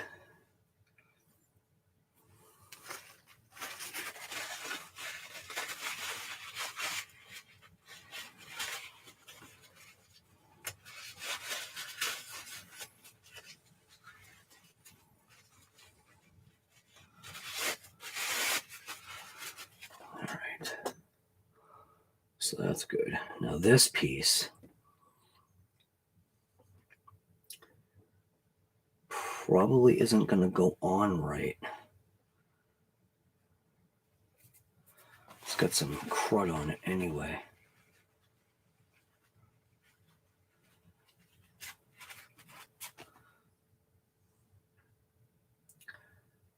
So it looks like it's really deformed. Yeah, it's deformed. Crap. All right. Well, let's see what happens. Let's see if I can get that to be in there.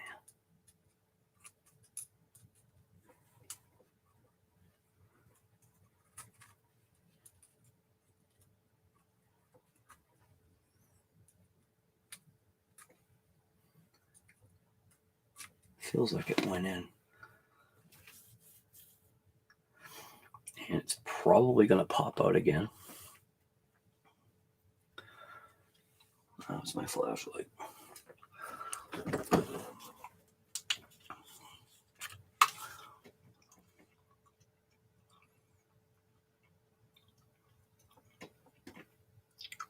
So that is in there. That's that side. So what I'm going to do is, because I know the elements are going to more attack it from the outside, that shielded side surface, I'm actually going to have it facing the inside of the hub. So I'm just going to pop this out real quick just to check this one.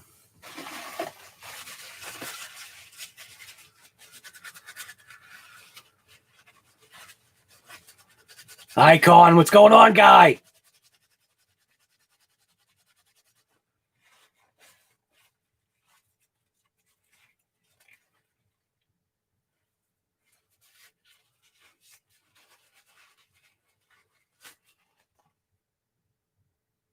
So that feels fine.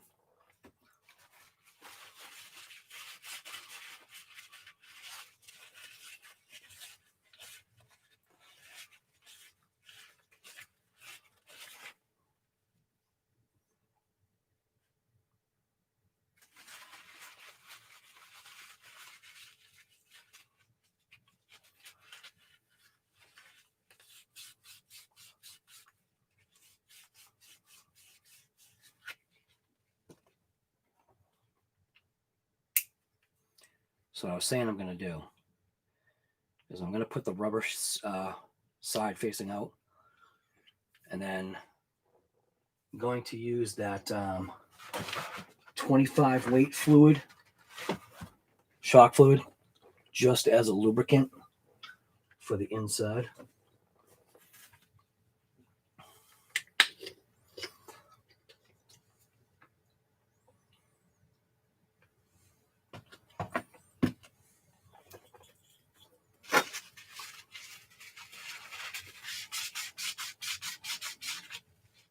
Just like that. Basically, it just sits in between the two bearings. That's what I literally do all the time.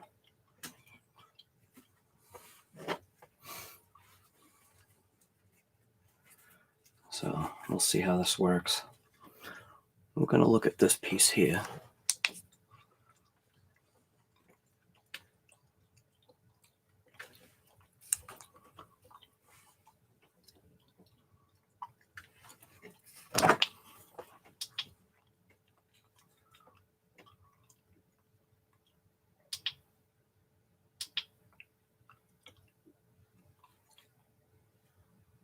Come on.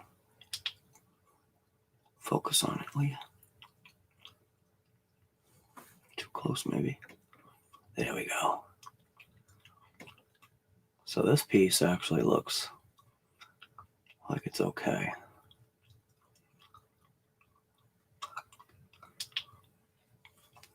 Let's give it a little tweak. Wow, look at that looseness right there.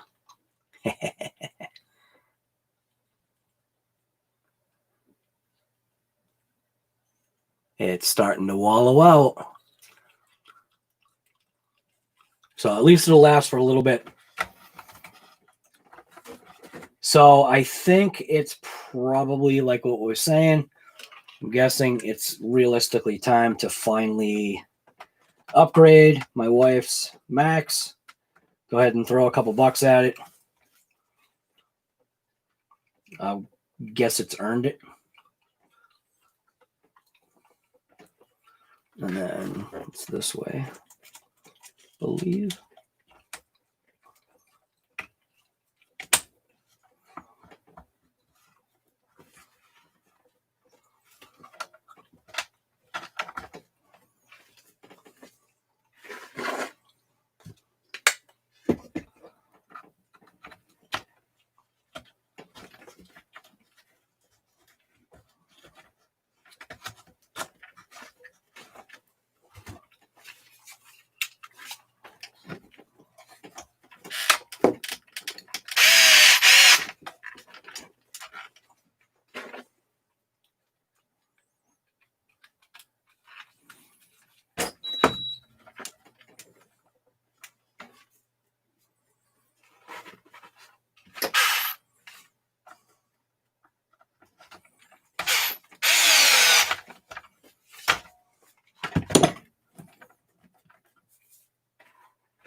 Where's the hole?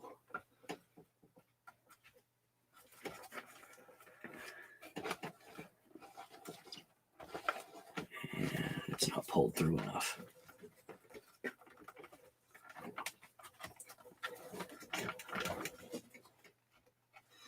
All right, so something is, it's not pulled through enough. So let's see if I can just grab a hold of it.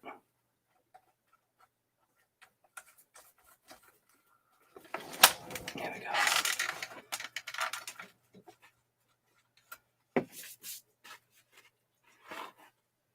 And what did I do with the pen? What did I do with the pen? You gotta kidding me. To roll away.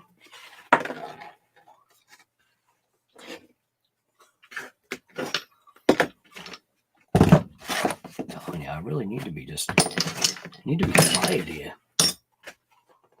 Where'd the pen go?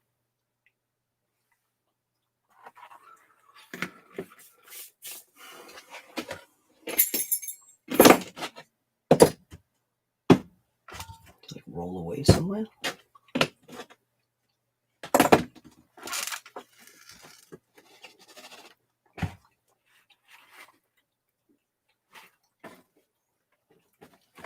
Man.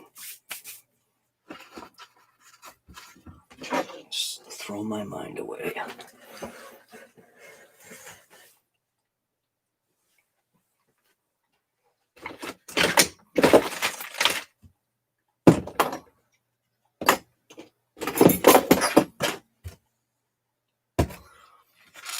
Ah, there it is. God. Couldn't see it. It blended in with the dirt.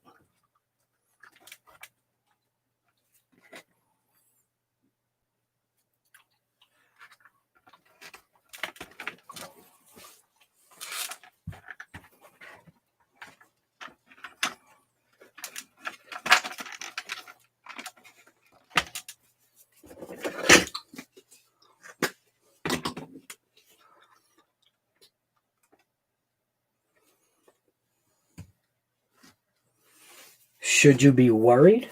I don't think so. So you actually have a version, do you have a complete version 5 Crichton? Is that what you're saying? Or are you just talking about the wheels? Or are you talking about the actual hexes? They all have slack. Yeah, you might have to worry about it. Isn't that a pain?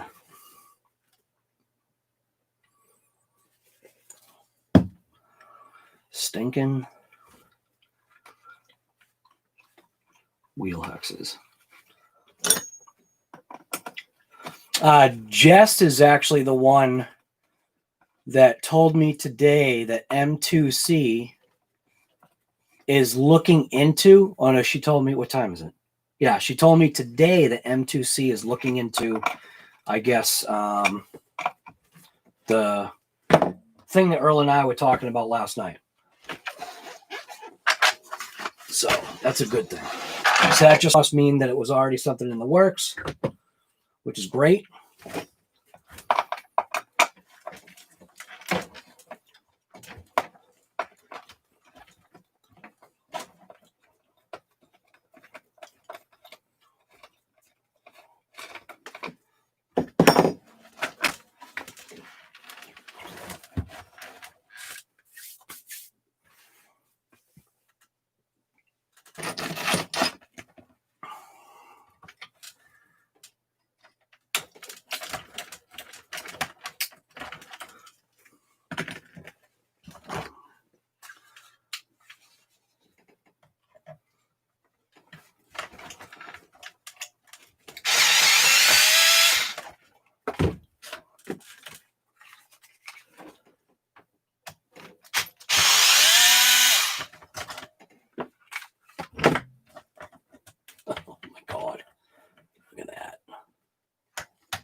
Caked. That's how harmful diamond dust is, man. It's just from the front tires spraying it onto the axle.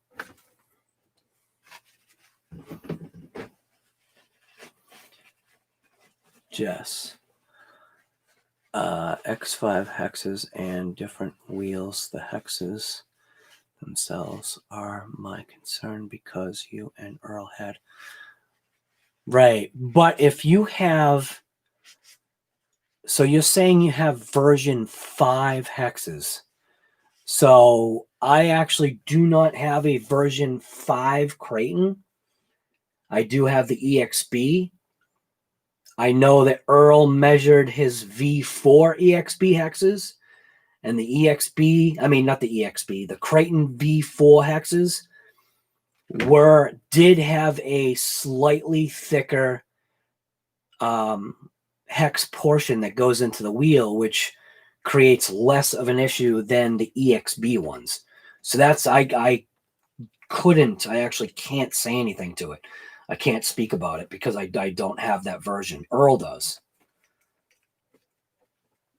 I wish I could say yes or no, but I can't. So.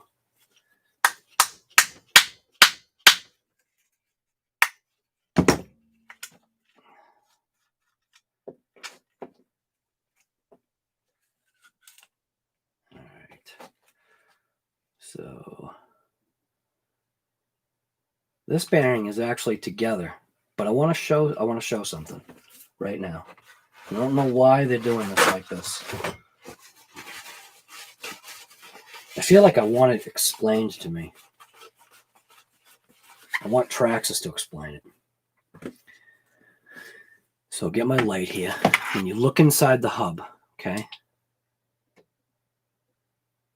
Inside the hub, if you'll focus inside the hub.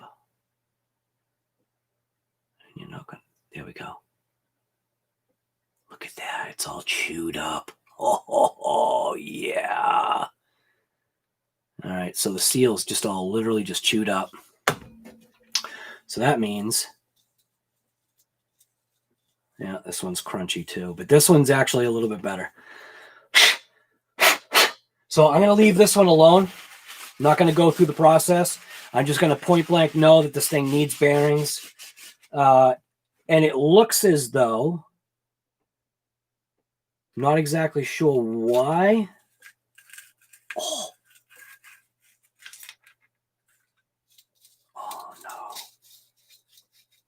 no. Man.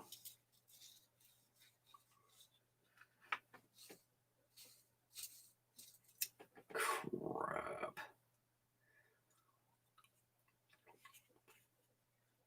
So once again, literally the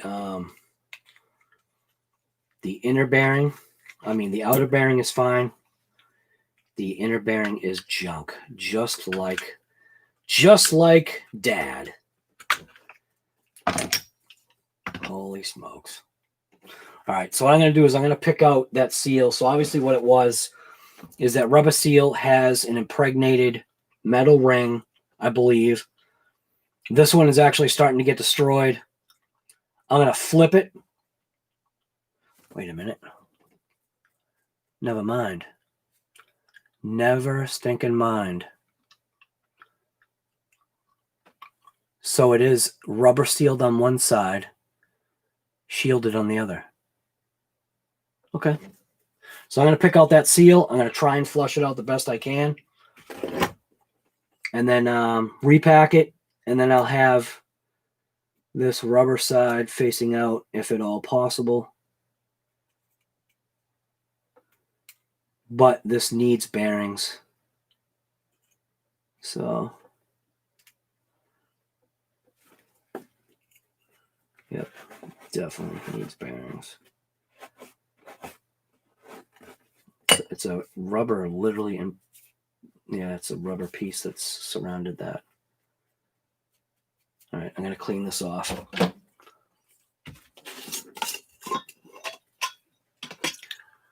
The MAXX done great. Looked awesome going right by face. Yeah.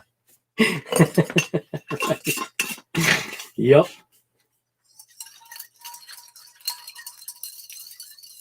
Earl Moorhead. The new axles come with all new bearings. Okay, awesome. Thank you. I didn't know if you were still here because I had asked, but you must have been busy doing a repair or doing another epic Earl Moorhead video. So this wherever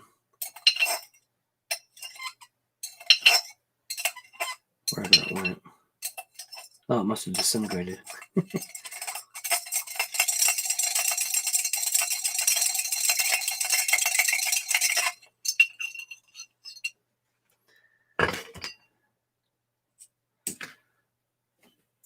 Oh my God.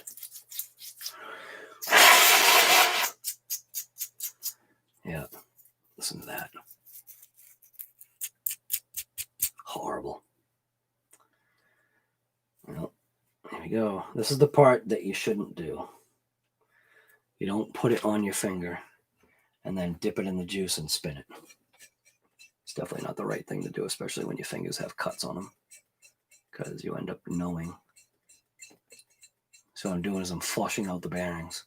So just make sure you're wearing gloves whenever you're doing stupid stuff like this.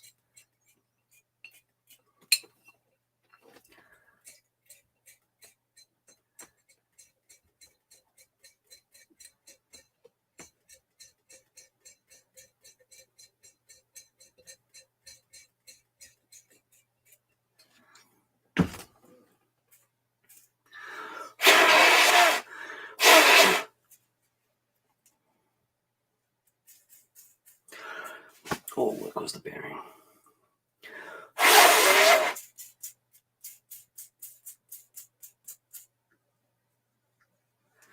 All right.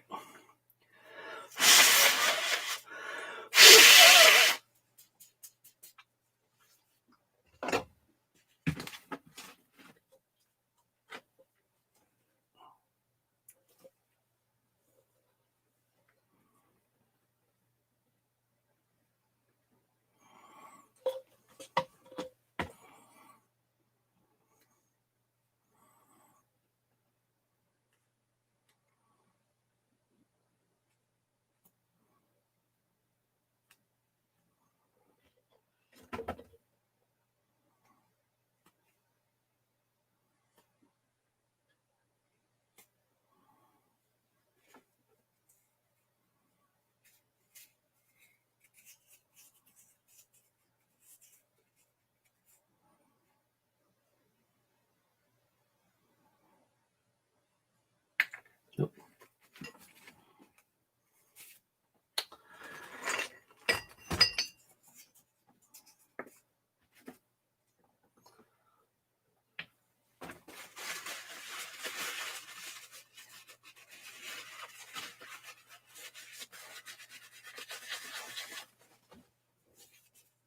Yes, I do have gloves on. These are it's a new kind of glove that I'm wearing. That's why I always say wear gloves, because you do have to protect yourself. The gloves I wear, they're that new you know how they have that Invisalign for teeth? So this is Invisalign's version of glove. So it looks like I don't have gloves on, but you know I do.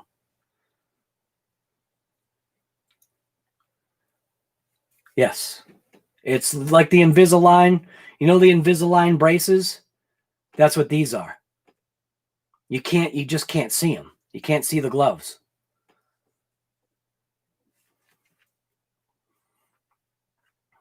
All right. So I'm going to put that rubber sealed facing outside. I'm going to take my gloves off.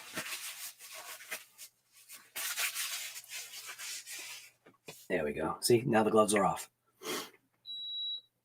So now I'll be able to handle this without any issue.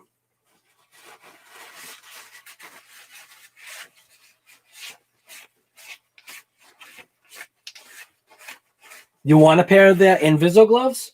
Yeah, they're I don't know if they're letting the public, the general public, have these.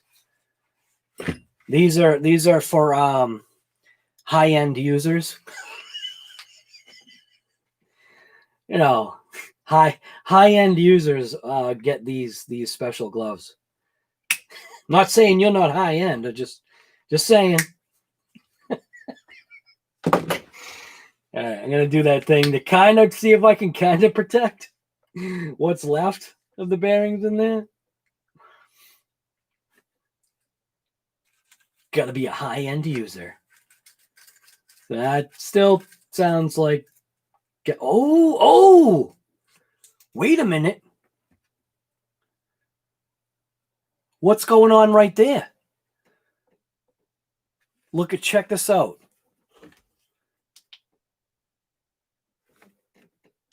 Come on, focus. Ah, dang it. Look it. The clip is gone. So I'm going to use the clip from the piece that I said I wasn't going to throw away. Check that out. That is pretty nuts.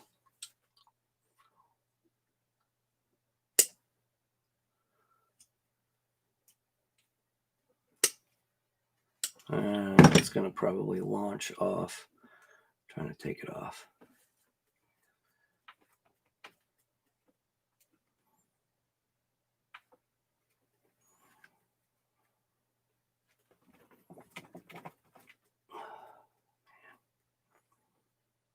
Yeah, it's going to be a pain because I don't know where my thing I can do is use this to push it off.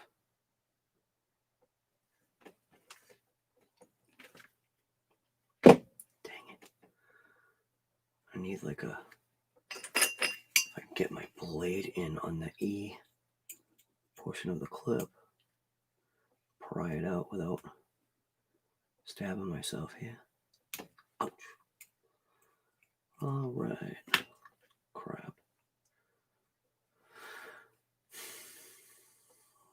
I don't know where my little needle nose are.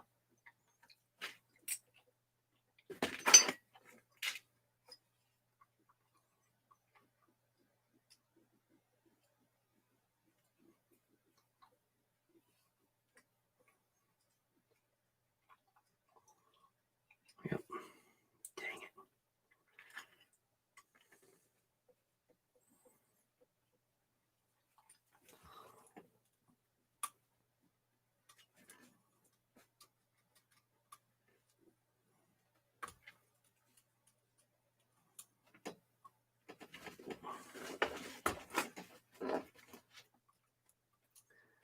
I guess I should have left the clip off, because then I could have got it off.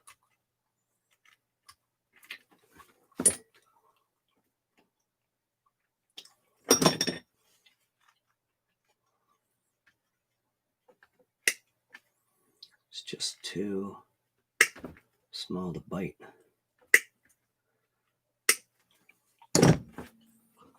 And these nippers are not going to grab it, I don't think. But then again, maybe they will.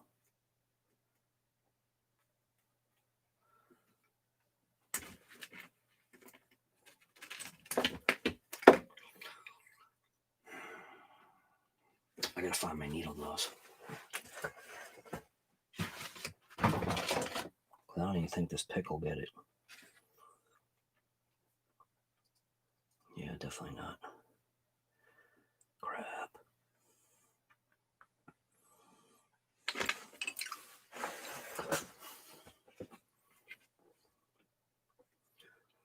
God, this is so tiny.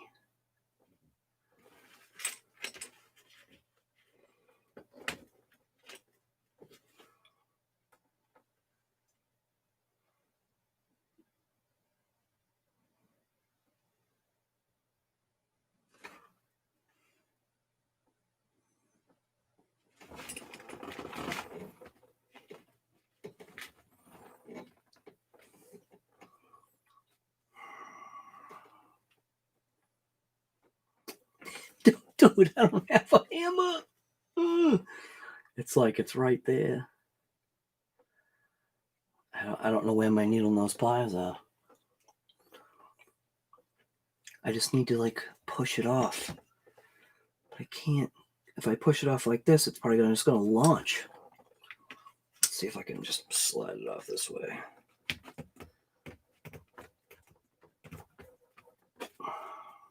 Nope.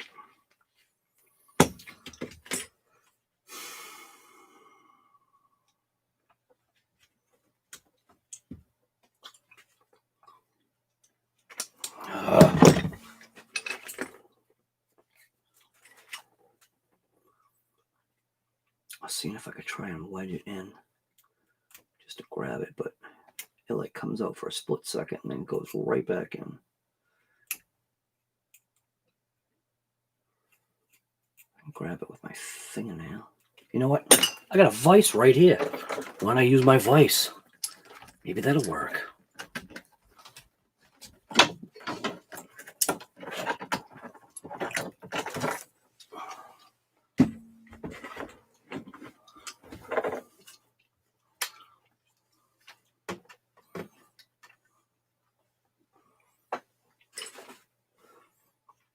Let's see.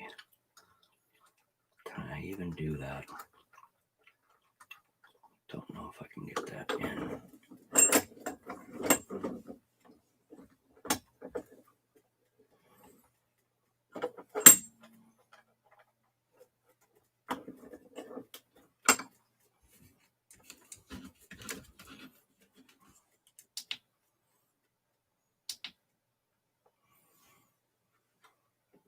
Nope. I don't think that's going to help.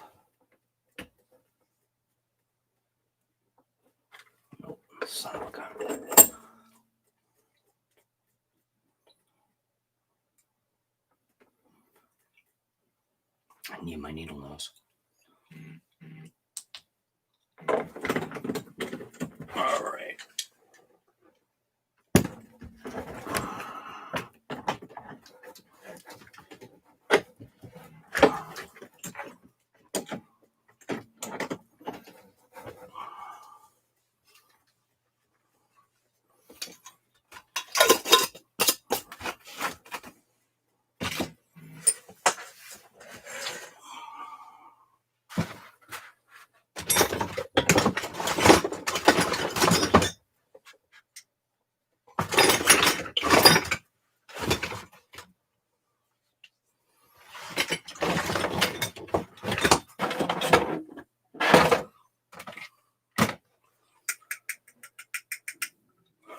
Don't understand why my needle nose aren't here. Oh God. Let's see. Let's see if I can hold that in position with these. And then just see if I can.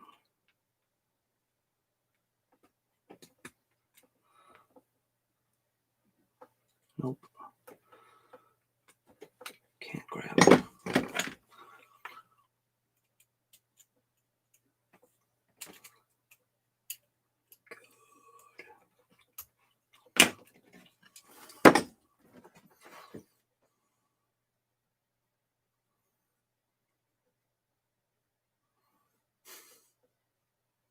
Come on, I'm taking a half an hour here just to try to get this clip off.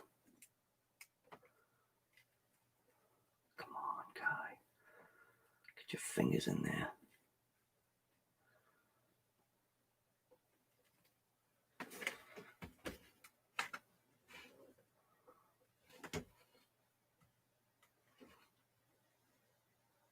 Oh, I got it.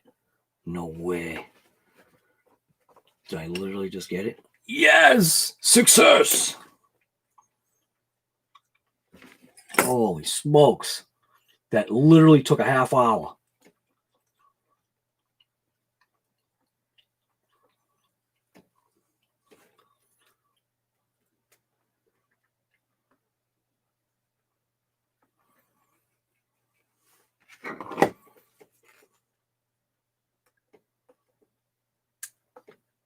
Oh, please. Don't shoot. Oh, don't shoot it off.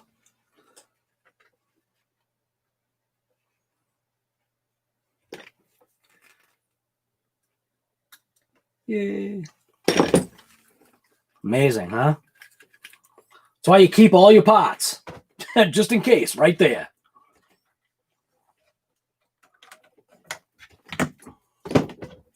You keep everything. Because you never know.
So the back are pretty much mint.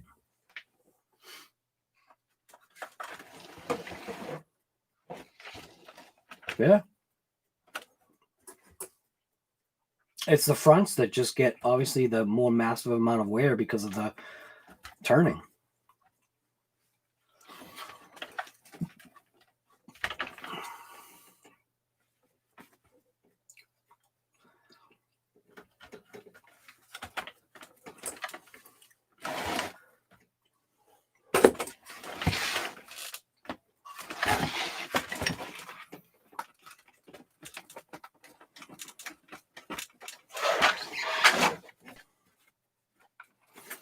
So it looks like the MAXX is going to rip.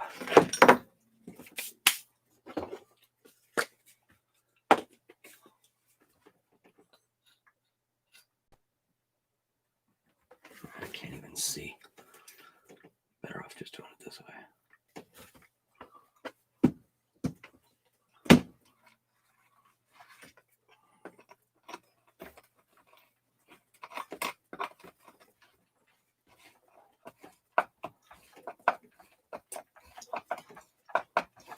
57 people here. Can we get a thumbs up? If you haven't already thrown in one, do it. You know you want to. Woohoo! Thank you. Appreciate it. Yeah, this thing's like ready to rip again. So surprisingly, the wear really wasn't all that. I mean, had a breakage. The wear on the back is fine. So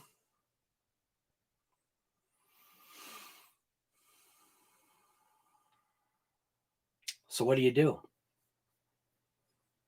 It was funny how one of the little clips was missing on there. That's pretty interesting right there. There is wear in the back. The pins are starting to wallow out just a little bit in the back, which is crazy because the back of this MAXX having 500K in there locks that rear pretty good. But I seem to like it that way. You saw how well it performed, at least I think you did. This is a great little truck. It really is. I mean, it is a pretty penny, but it's also a pretty truck. It rips it. Rips it really well. But this is what we've got for diamond dust on the bench here. So all this diamond dust is all from just touching. And it's pretty crazy that, you know what I mean? A lot of times people would throw a little piece like this away, and imagine that. If I threw that away, you know what I mean? You never throw stuff away. Always keep all of this. Who knows? Maybe if you can't find a use for it, turn it into a piece of jewelry. Turn it into like a necklace for your significant other. I don't know.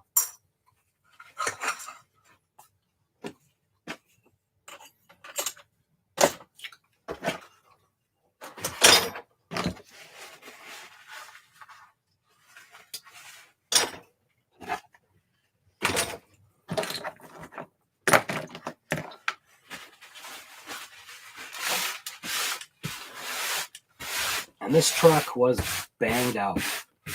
This is how fine this stuff is. This stuff is super fine.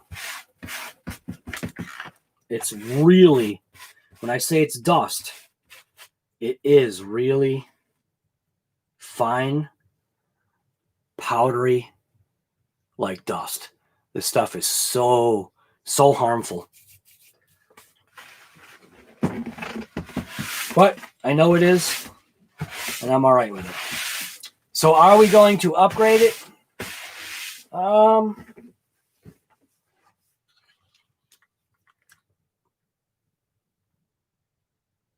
Yeah. We will. We'll upgrade it. I'll get the I'll see if I can find online. I have to glue this tire too. Look at this.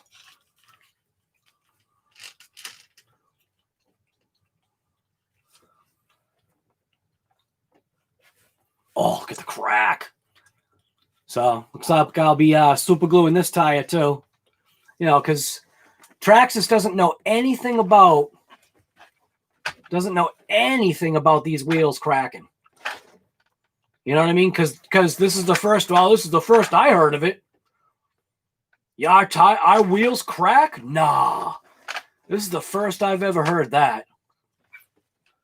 Our tires don't crack. Let's check the front.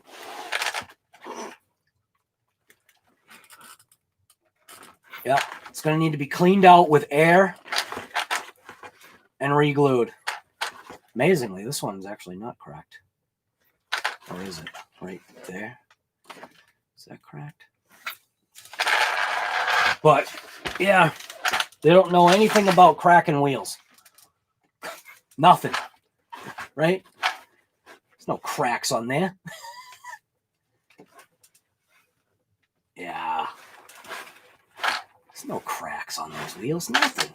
Those are fine. That's nothing. That's just the way they do it. Those are... That's so the dust can get out. It's little sand relief holes. Let's see what this, oh, look at that. Nice little crack down there. So, yeah.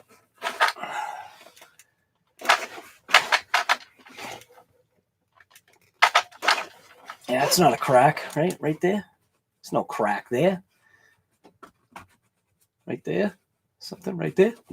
Yeah, there's no cracks in the wheels. That's the first I've heard of our wheels having cracks. I don't know what you're talking about. A version 2 wheel? No. I have no idea what you're talking about. We didn't do a version 2 wheel for the Traxxas MAXX. We didn't have any recalls. Well, not recalls, but yeah, we didn't have any issues. Yeah, it's the first I heard of somebody complaining about a warranty for our wheels. Same thing with the ESCs. First time. Motors? Nope. Nothing ever comes back. All right. Yeah, an intentional design flaw. Yep. 63 people. Wow. 55 thumbs up. Come on. Let's do it. Get up there. RC Guy Garage. I take my UDR to a pit and it gets caked like that as well. Right. It's cush run dust and it's fine when dry and cement when wet. Right. Absolutely. Yep. Jonathan Davis from Corners here. What is going on, Guy?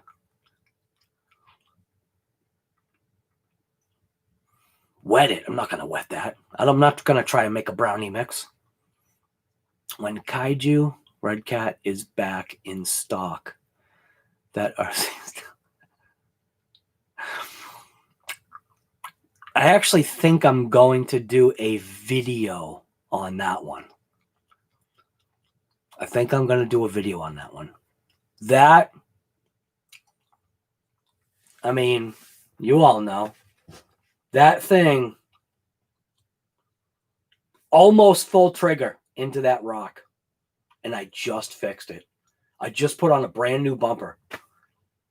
And that bumper is gone. I think that was telling me not to run a bumper on that thing. It's fine without a bumper. Didn't even matter. Didn't even matter I put a bumper on it.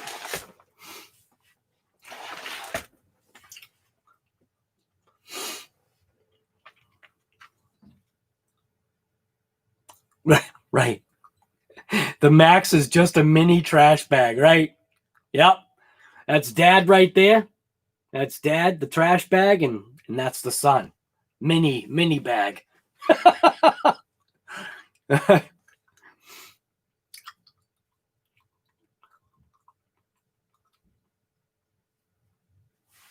Sorry about the language. I didn't even know you said anything. Or the moderators catch it or something. Yeah, we just keep it clean. That's all. Took out one screw and the Kaiju fell right there. Come on. Earl. Yeah, right. Yeah. But that, come on. When you see like a lot of stuff shifted. A lot of stuff shifted. But I mean, you would shift too. I mean, if you went head first into a boulder as fast as you could go, you might feel a little pain. That Kaiju's feeling some pain.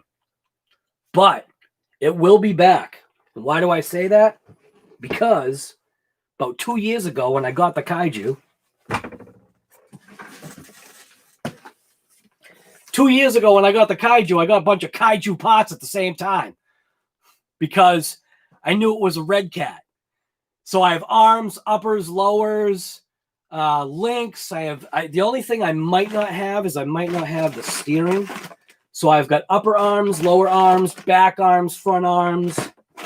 I got rear hubs, uppers, bumper, C blocks or C hubs, more hubs. But the part I don't have, yeah, even more.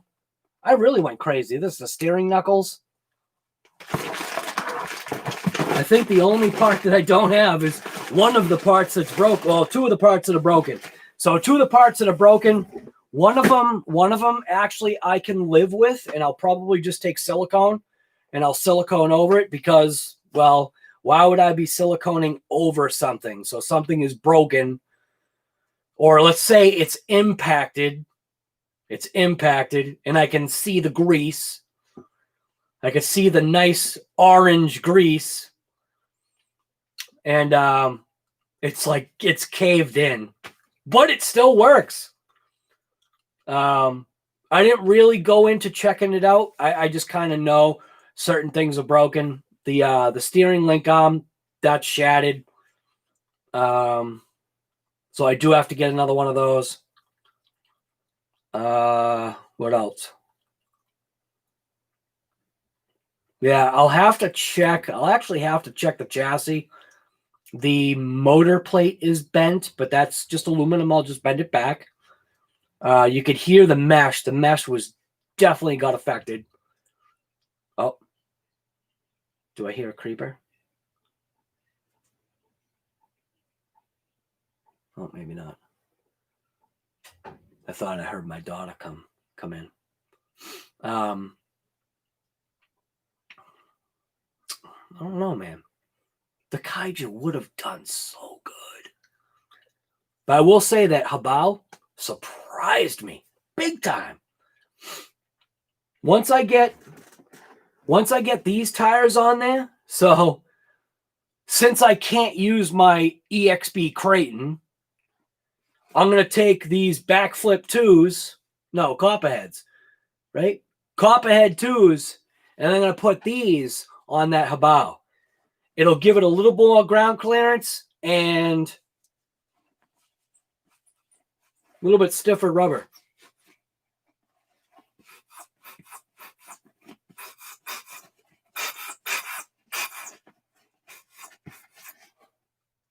I think these tires need to be vented.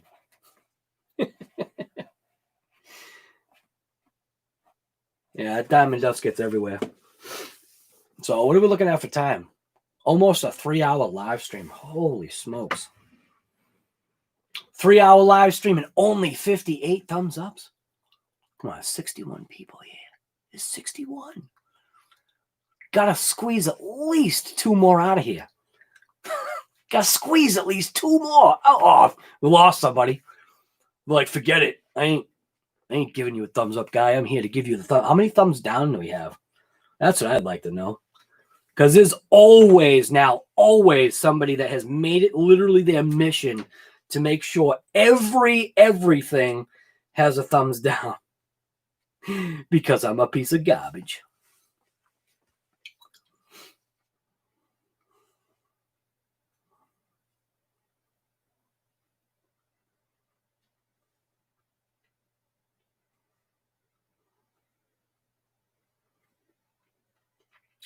Oh, somebody sent me a text message with a part number.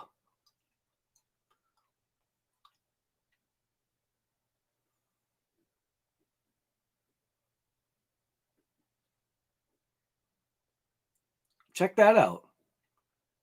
So these are MAXX plastic axles. Check it out. That's actually MAXX. So what is that? 8994? Oops. Where'd it go?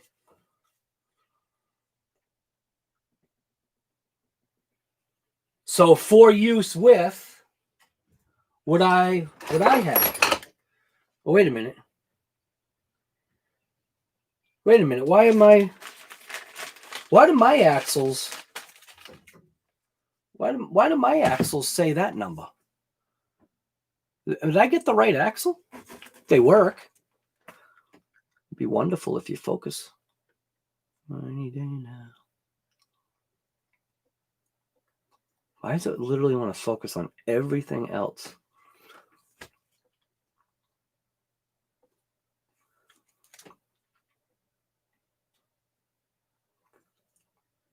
There we go. What does that say it's for? That's for the MAXX. So drive shaft assembly. I'm reading this backwards, by the way. Drive shaft assembly, front or rear, MAXX. So regular, just regular MAXX, like regular drive shaft. So I guess that's what this is. So I did kind of, I kind of have the right thing, but not. Excuse me. So what the heck is the other part number then? What is that? Oh, that must be the wide MAXX kit. I get it. So the 8995 is the actual wide MAXX suspension kit. That's what it is. Yeah, all right. That just took me a couple seconds. So 8994 is front or rear, splined half shaft for use with the wide MAXX. So it must be the updated arms that are wider. But we will do an upgrade, and this has actually been repaired because I didn't throw my old parts away, and I was able to fix. I was actually able to fix what was broken with the old parts that I potentially would have thrown away, which I always tell you guys, just don't throw stuff away. Just get yourself one of those plastic bins, take all your broken parts that have like usable stuff still kind of on it, throw it all in there. You'll know it's in there. You just might have to like dump it out on your floor and find the part, but at least in your head, you'll always know inside that bin that literally says broken parts, that in your memory, you might know I took something ARRMA and threw it in there. There might be a chunk of something I can use off of it. So 63 thumbs ups. That is nice. That's the stock. The ones that I have, right. And the ones that, yes, and those ones are the long ones, right. Yep. What happened? I left and came back. Are you done? Yes. So I actually did. I fixed it with an old part, and I also, when I took apart the rear, there is definitely, which is crazy, but you think about it, it's the way because the front articulates. Do you know what I mean? The front turns, so the front obviously gets beat to snot. Also, when it's different out, huge. That's also an issue. But the rear, I was actually missing one of the little E-clips, and it took me about a half an hour to take the little E-clip back off the shaft of the little yoke. So the little universal yoke, I was able to rob one of the E-clips off of this. So that worked out, man. And this is coffee from this morning. I'll drink it. It's got cream in it. I don't care. I'm not going to die. I got a cast iron stomach right here. You seen the size of my cast iron stomach? Looks like a pot belly.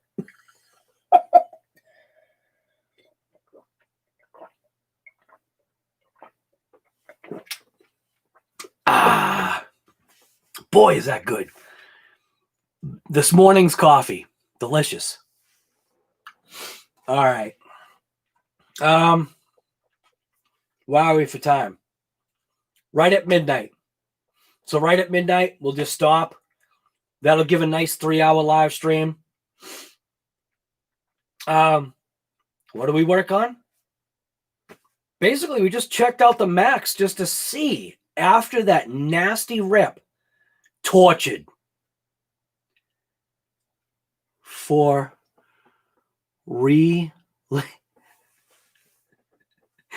tortured. Look at this guy, tortured. Do you see this remote right here? See this one? I specifically put it there because at one point when I was leaving, at one point I remembered, I was like, oh yeah, that's the remote I got to take for the Mojave, right? And then as I was taking all the cars and bringing them outside and putting them in the truck, when I came back in and I grabbed the Mojave, I'm like, oh, I got to grab the Mojave controller.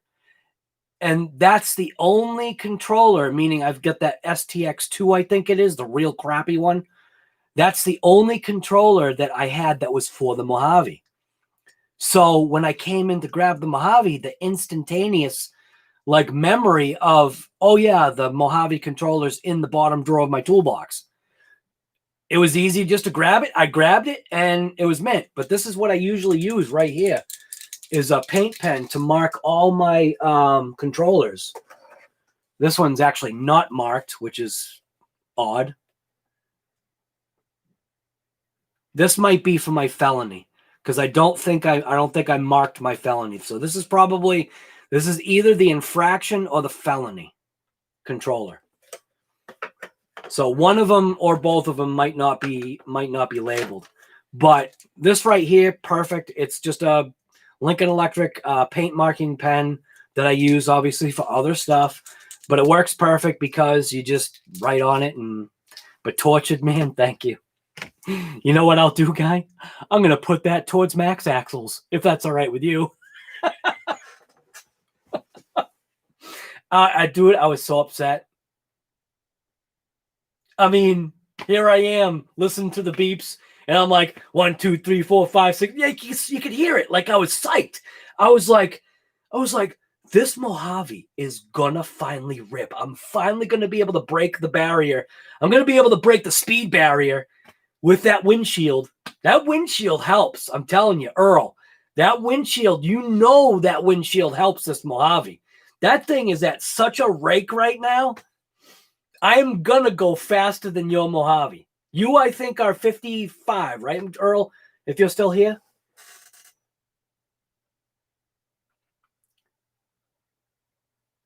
$95 now for metal MAXX axles? Where? At Traxxas? Whoa.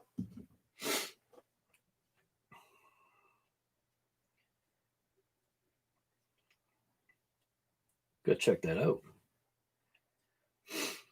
Oh, my eyes.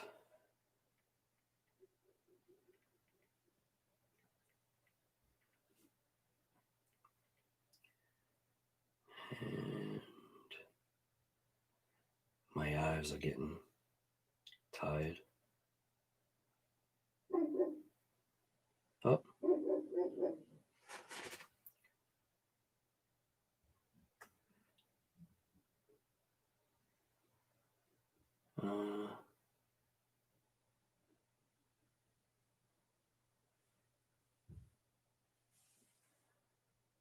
So on eBay, that's how much they are on eBay right now. So you must be right at Traxxas, right?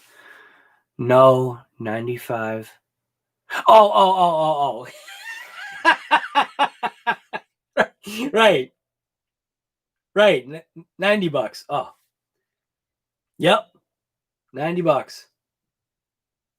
But that looks like it comes with the hexes. Is that right? No. Oh, no. That's the inner cups. Never mind. So, and then I got to get the, so if I click on that, then I wonder if, I wish there was like a whole kit. Oh, my eyes are starting to burn. See, as soon as my eyes start to water, they start to burn. I have no idea what's up with that. Oh, my eyes are burning.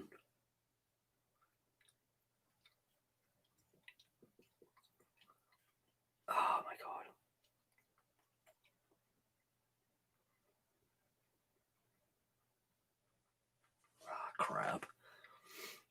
I don't know why my eyes do this. Just out of nowhere, just all of a sudden.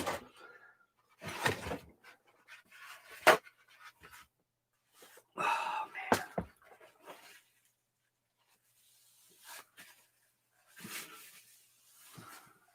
I didn't even touch my eyes this time. They literally just started burning. I should just leave this off. That way you get to see my kind of mullet hawk. All right. Tortured. Yes, use it for whatever I was just... Tortured, I appreciate it, man. Thank you very much for that. Still need the hex and nuts. There's a part number note. The memo section of the parts. Okay. So there's a memo section. Excuse me.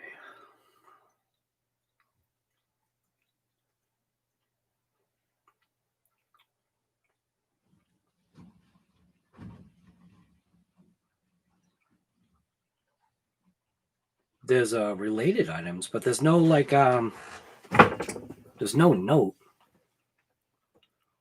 section. There's like reviews and stuff.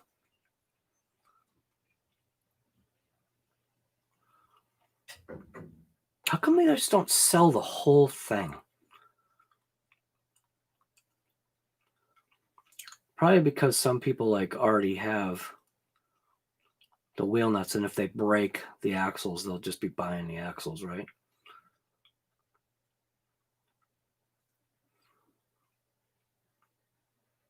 Here's a question I have for you, Earl. You'll probably already know this. Does Hot Racing have a hex that will well, actually, Earl, if you buy, so have you tried putting, can I put a regular hex on the new axles, or does it specifically have to be like, is it specifically hole size wise for the Traxxas MAXX? Oh.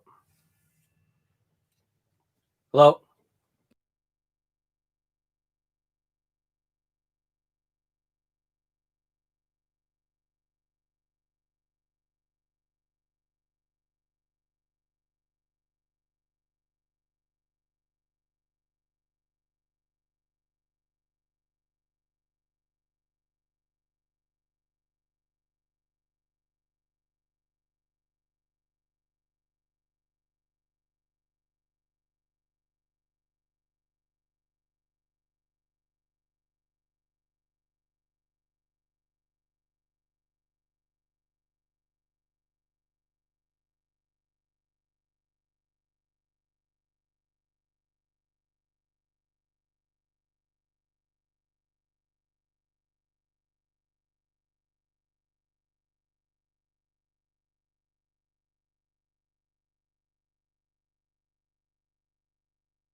Hey, kid.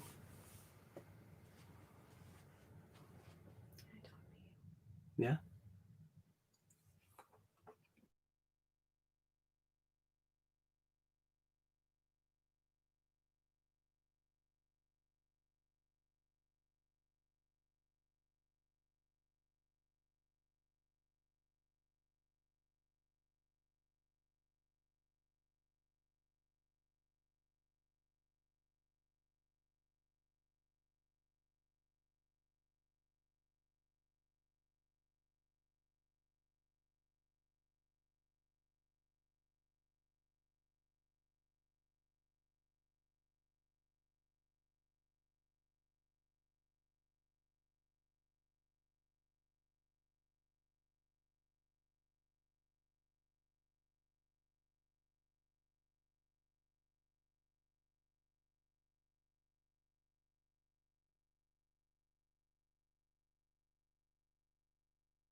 What do you mean? Oh, well, back again? She, Daisy, there was an issue with Daisy outside. And at the time, like, what time is it? Alexa, what time is it? Alexa, what time is it? It's 12:17 a.m. So about 17 minutes ago, Daisy was being very vocal outside. And I don't want to have that happen. She was having, I think, maybe some communication with some coyotes. We have coyotes that come into the neighborhood. No dogs, probably coyotes. And I think she was having a talk. So, and we can't have that. So, and she's the type of dog that, you know, she can take care of herself. She's good. I mean, I'm sure if it was a whole pack of coyotes, like 50 or 60 of them, she might have an issue, but she's a very good dog. She's very calm and collected, but she's vocal. So she lets them know that this isn't their like property. So I had to go handle that situation, and my daughter was very nervous. So everything's cool now. We're good. We're good. Be careful. Though coyotes are known. I know. That's why I was saying she's pretty good. She's I've seen her moves. She's got like these matrix moves. That's why I said, like, if there's 50 or 60 of them, she might have an issue, but she does pretty good. She's a fighter. No, she's actually a very, very good dog. She's smart. She's smart though. She knows how to, and I don't know like how she knows this, but she just knows. She has a very what's so weird, right? Because I obviously know her as the sweet, loving, you know, the dog that is always like coming around the corner, and she needs to like stuff her head under my arm, and she needs to try to like be in my lap. And then there's this other side of her when it's that situation that she's got this, she's got a mullet hawk. Look at that thing. Oh, look at that. It's horrible. She's got a mullet hawk that shows up that literally goes like, whoa. And it's like this wide. And when you see that and you hear her bark sounds, it must be just because of the size of her, but her bark is very, you can hear it. And she sounds like a very angry dog. And she's not. She's such a sweetheart. So she will just right. She'll just turn around. Oh, actually, she's like a skunk. Her tail goes up and she gasses them out. Right. 70 thumbs up. Wow. So out of curiosity, is there anybody in here that hasn't given a thumbs up? 70. That means I missed 69. 70. We got anything? Oh, right there. Oh, somebody did it. Awesome. So where were we? Before I had to wrangle her away from like 20 or 30 coyotes. And she's throwing them all around the yard. Traxxas MAXX, very, very surprised. I guess it's good that, you know, you maybe have a weak point like that. I guess if you, man, I'm kind of still on the fence, but I guess the right thing to do maybe at this point in time, because things are starting to break, things are starting to wear out, probably the right thing to do would be to go ahead and spend the cake and go ahead and get the those wide axles and the other stuff and spend like, what is it total? Like $140 Traxxas hexes. Traxxas hexes. Your Hobao Hex for the EXP will work. What do you mean? You mean the hex? These will actually work? Like a regular hex? These will actually work on the... Yes, absolutely right. Happy daughter, happy wife. I'll have a happy life. Not a scared daughter and a scared wife. That's no good. Are you serious? Wait a minute. These will work? So I could save myself a couple bucks? Nice! That is awesome. You know, because I was always thinking, like, you know, like we came up with the issue with the space. Because that's amazing. Then that's great. Because I don't have any intention of using these.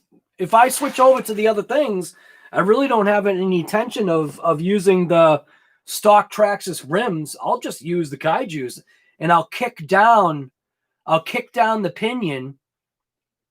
I'll kick it down a notch, because once I throw these Kaijus on here, they're just a little bit bigger.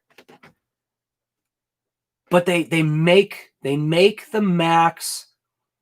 They make the MAXX better, but it does give it a little bit of cogging. So if I down the pinion, if I can, I haven't even had the motor. Have I had the motor out of this? Yeah, I think I have. This has that pin system too, right? I don't even remember. But the Kaijus, these things look great on this thing. Look at this. So here's your factory wheel, right? Here's the Kaiju. A little bit wider, slightly wider, by about a 3/4 of a tread knob wider.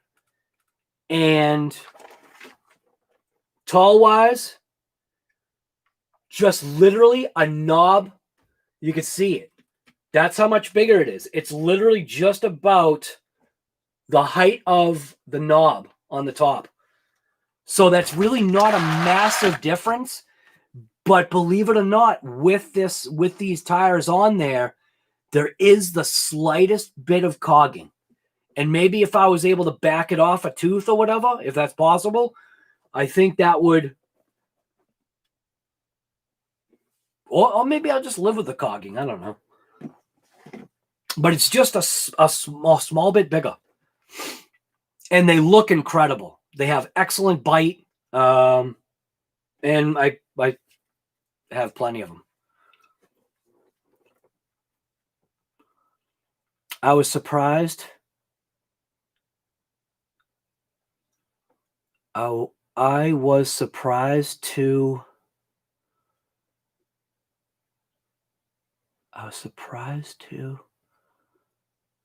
They're flat like yours. Oh, the hexes? You should have a grub screw for the pins that hold the hex onto the axles.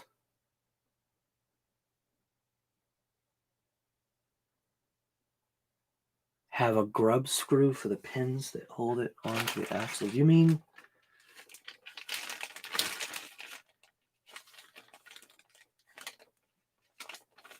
What is this in here?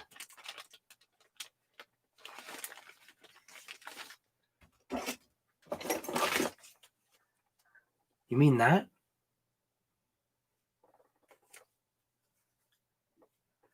The only thing is this isn't threaded. But it really shouldn't matter though, because the wheel will hold the pin on anyway. Do you know what I mean? Once the hex is on, it'll hold the pin in place. I think that's what you're talking about, right, Earl? Is that what you're talking about? Yeah, I don't even, because I don't even know what the axles look like. The video will be out in the morning. Shows awesome. Nice. Shows everything. No, not that. It shows everything except for that. Not this, because this is the inner one.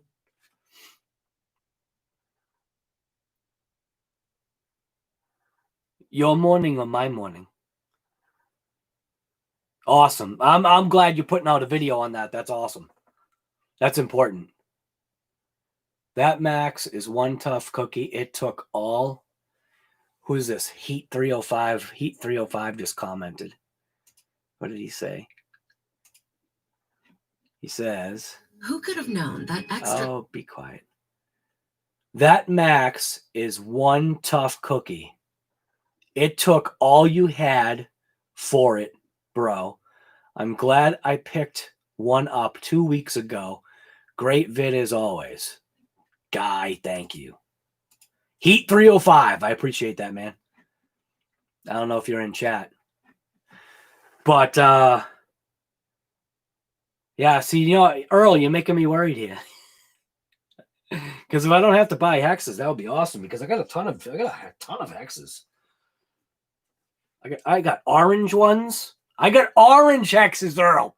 I got orange hexes. I know somebody that likes orange. Took Chloe 5 hours to replace her. Nice. I'm glad she did it, though. That's awesome.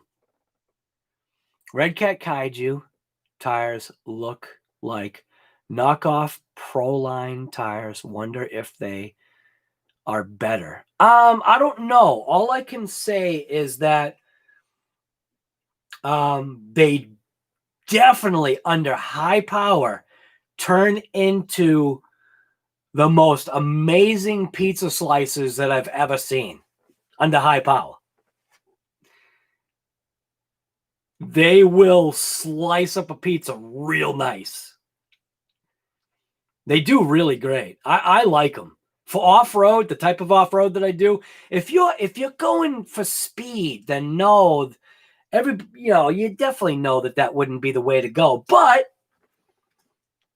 it's got so much meat on it. You know how people do the threading stuff. You know what I mean? Somebody could probably thread it and, I don't know, wrap it.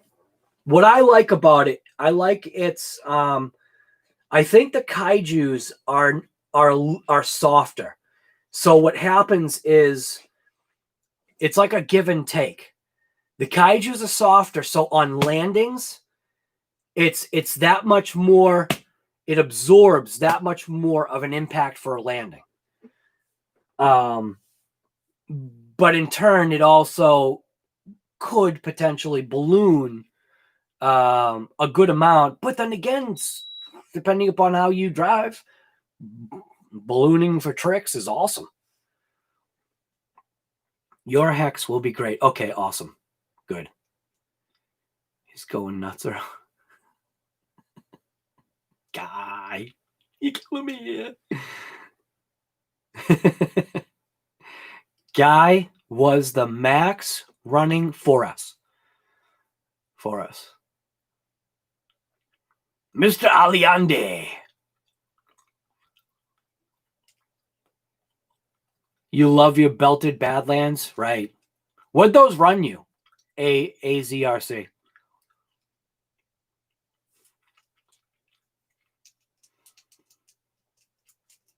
Mitchell, are you going to get any more RG Speed or RJ Speed vehicles out there? Any videos? Or what about your Snowcat? I'd like to see some more of those RJ Speed cars in Snowcat.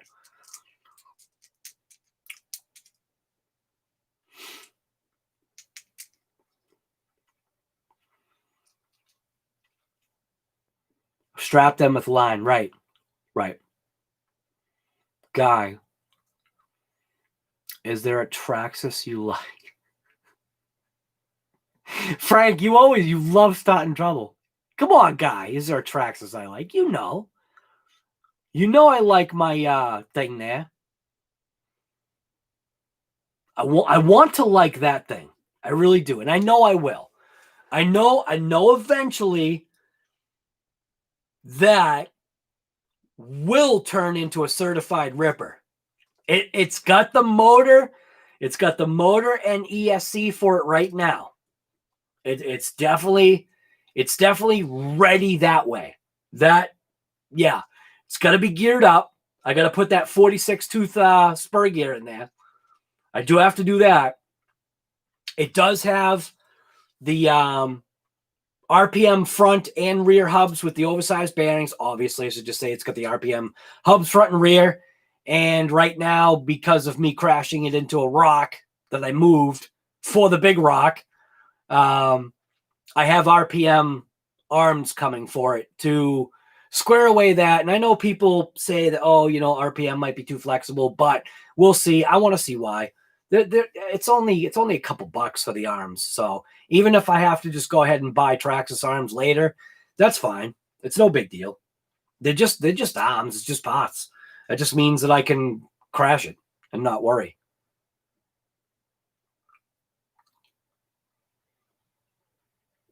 Mitchell RC, soon you've got a few to build. Awesome. Good. I want to see those. Stop saying soon and just get it done. Guy.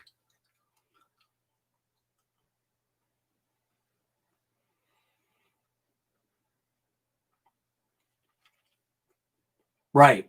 46, right, a 46 spur. So obviously it's a 54 in it. I've got a 50 and a 50 and a 46. And I'm literally just going to change that. I'm just going to change provided pin location wise, whatever. Leave the pinion in it and just go with the Earl, you're saying 4618.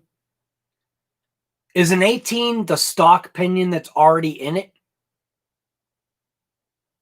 I don't even remember. I think it's like I literally don't even care to remember.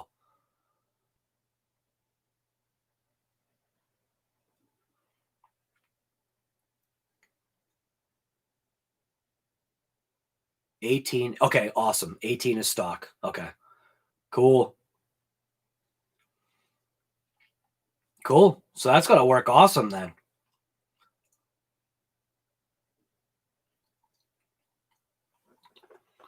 Gary Mitchell, try a 4620. Yeah, I think you're talking to Earl.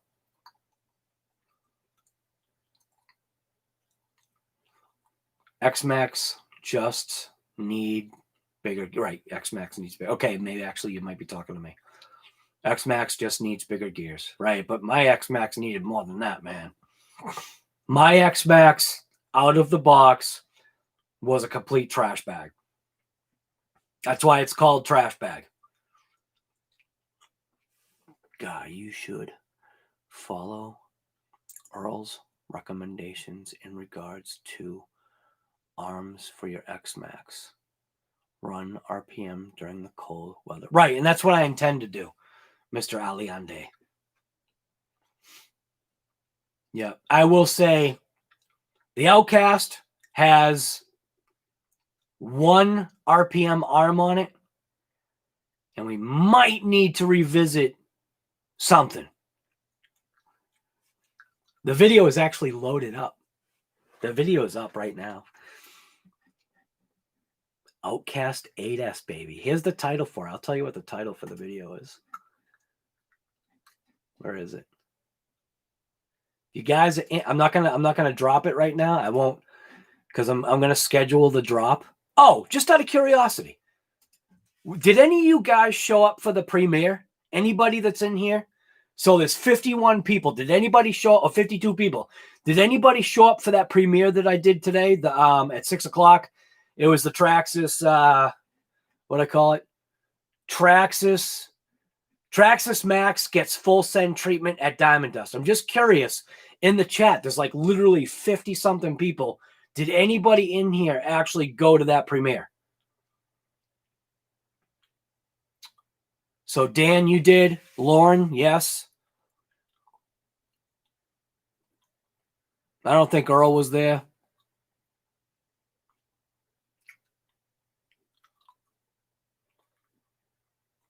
RC Daniel. Earl, you know I'm messing with you. You were at the premiere, Lauren. Okay, right. No, you were working. Okay, that's fine. I'm just out because I was just curious.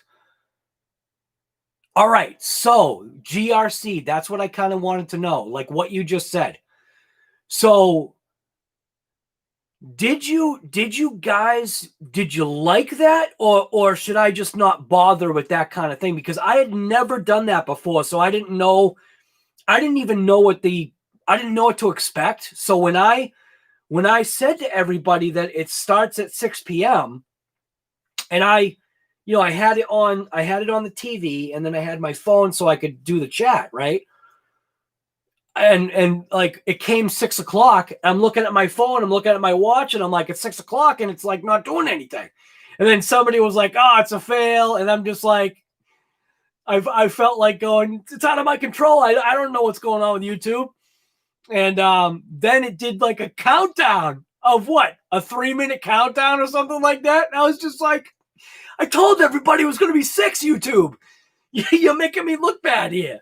So I think what they did is they make it so that if you premiere it at a time, it's going to be, obviously it's going to be, I guess, a couple of minutes after that so that you can watch the ad.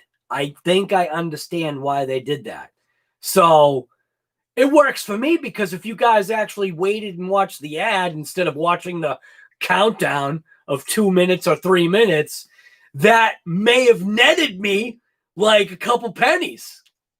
And there's nothing wrong with that. I got some parts to buy for the MAXX. So why not? Hey, don't forget, watch a couple ads. I'll put the money to the MAXX.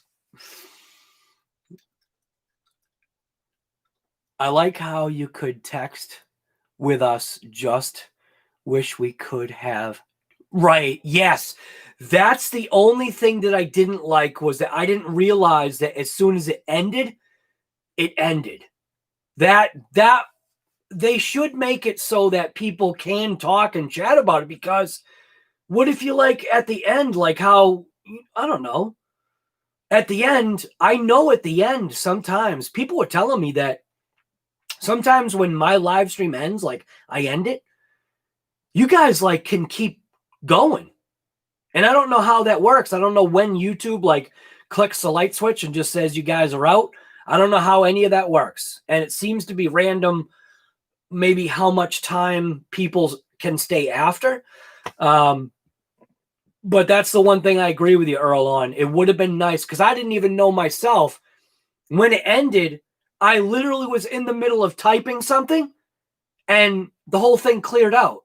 And I was just like, but I was typing something. I'm the video person. Why can't I say what? Because I was literally thanking people. I was like, thank you everybody for showing up, and it like shut me off. And I'm like, what the heck? That's not cool. Didn't even let me say anything at the end.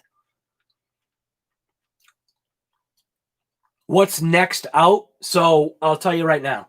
See, I got on a tangent. So the next video that's coming out, there's 2 more videos. The next one that's coming out is called, it's already ready. It's in the queue.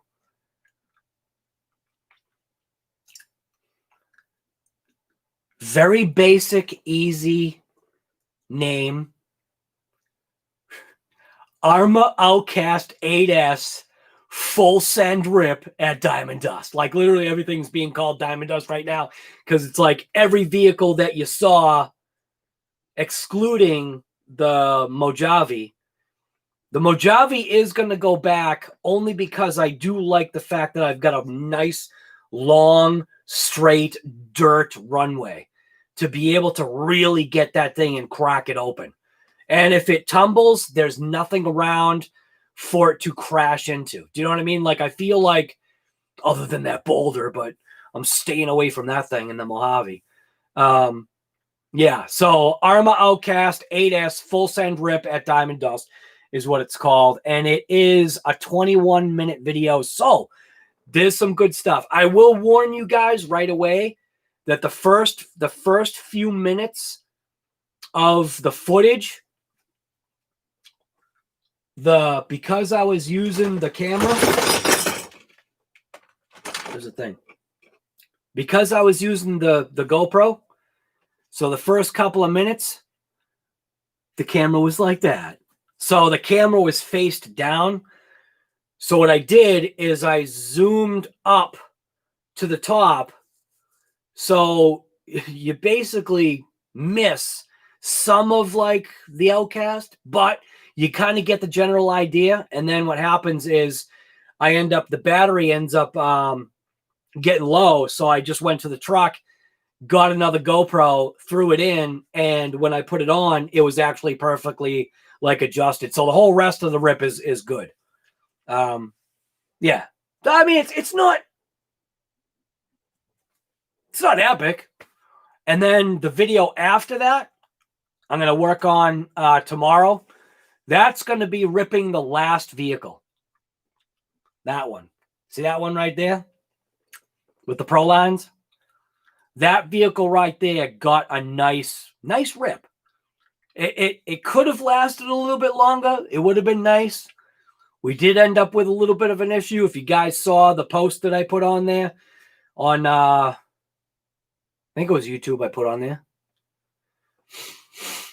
Between all the platforms, sometimes you forget where you put stuff. So, but that DBXL-E, man, I've got to tell you,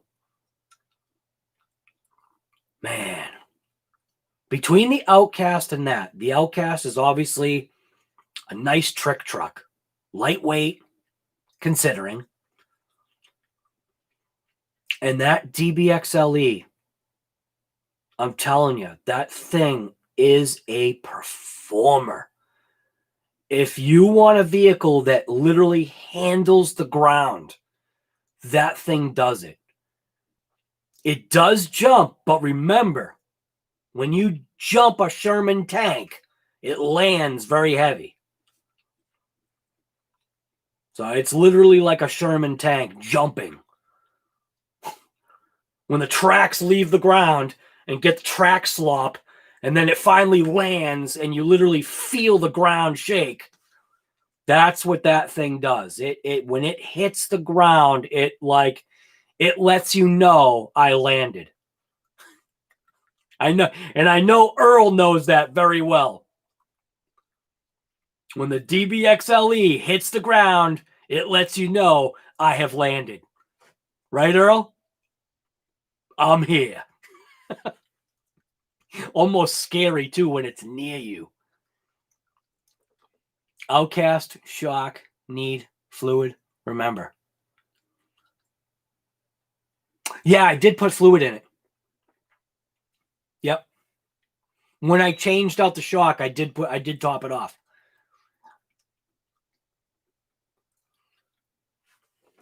Blue Knight, you just got the DBXL-E 2.0 yesterday. Did you ride it? Did you drive it? Yes. Yeah, did you ride it? Dude, you probably could ride it. You could literally put a small child on it and drive them around the yard. Wouldn't that be awesome? Just take your kid and just like literally just put them on there and say, just hold on. You know, not rip it, but, you know, kind of cruise them around. But Blue Knight, man, I hope you got a chance to rip that thing. No? Oh, dude, who cares if it's raining? I've had mine out in the rain. I've had it out in the snow. It went how many miles? How many miles did it go? Mine drove 11.7 miles, and it could have gone all the way, but the pinion slipped off. And even though the battery packs lasted for 30 minutes, it was actually even longer. It was awesome. I literally drove it in the state forest. How did your DBXL-E do with the Pro lines? Awesome. Oh my God. The stock tires and wheels, throw them away. Well, don't throw them away. Sell them. The Pro lines, woo! You gotta use the step bit.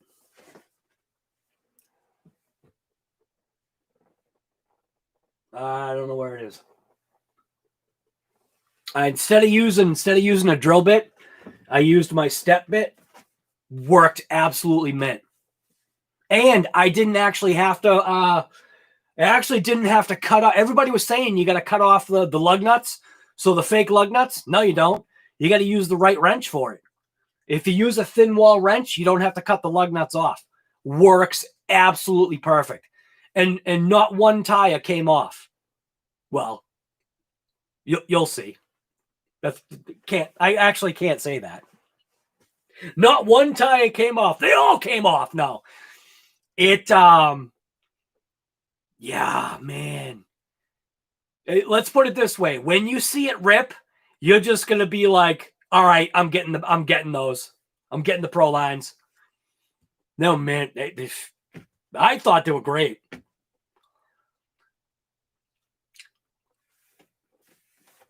What are you saying? Valente, make sure to set the steering endpoints before you run it. Yes. Yes. Set the endpoints. Yep. You know what's funny, Earl? You talked about your 2.0 not turning that well. And I think you were saying your original DBXL turns like crap one way. Like one way it doesn't turn good and the other way it kind of turns all right. But then I think you said that your DBXL does a little bit better. I don't see any issue with mine at all. But it also might be that I'm so used to driving a buggy style that I like to get the rear end to kick. You'll see. I was getting that rear end to come around. And I mean, well, I think I was. In my mind, it was looking great. I really, you know what, man? I got to tell you this. So when you don't drive that for a long time, I think you start to forget how well it drives. And then once you drive it, you wonder to yourself, why aren't I driving this thing every day? Like, I mean, that's how good that DBXL is.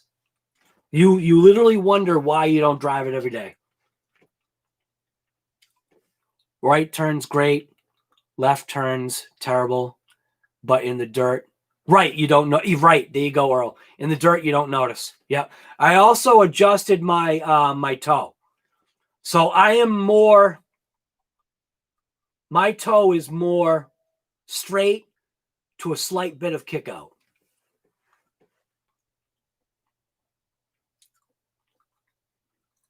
Very, very slight.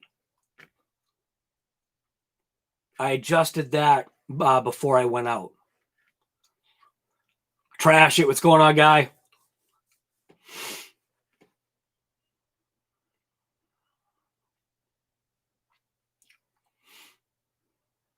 GRC, you hope to get one? GRC, you're the one that slammed your... What RC did you have that you slammed into the I-beam?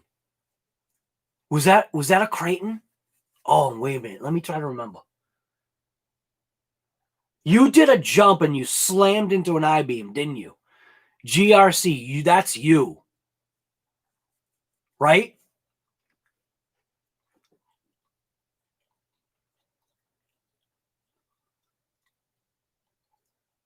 Is the Losi Tenacity DB Pro worth it? EXB. So that is you. You slammed it into the I-beam. So it was the EXB. I thought so, but I've seen, you see so many videos, you forget who has what.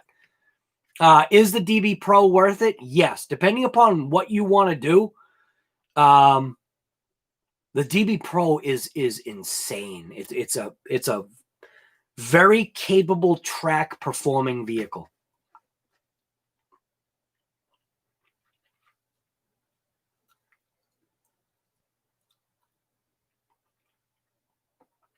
Just remember, it is small, but it's amazing. It will make you feel like you're an awesome driver. And that's the way it makes me feel. John Miller, what's going on, guy? First time ripping it too? So your first time ripping that thing was slamming it into the I-beam? It's terrible, guy. I don't even remember. I just remember you hitting the I-beam.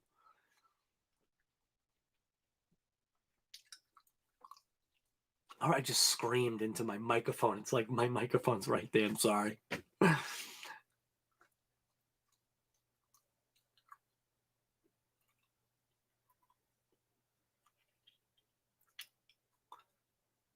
I'm losing comments.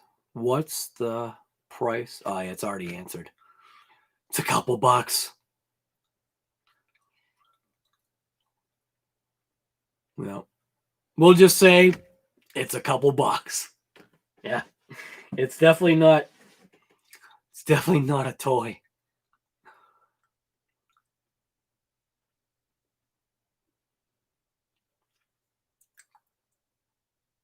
Guy, you got any? Yes, I do. RC Daniel, yes, I do. I actually, I put those. Yeah, I'll show you right now. I actually have them. There's one plane in there. There's actually one plane on my toolbox. So on the toolbox, I've got a UMX Turbo Timber, the small one. But there's a reason why I have that. But I'll show you a picture, I think. Instagram, I think. I've got a picture of my planes on there. Oop, wrong button, wrong button.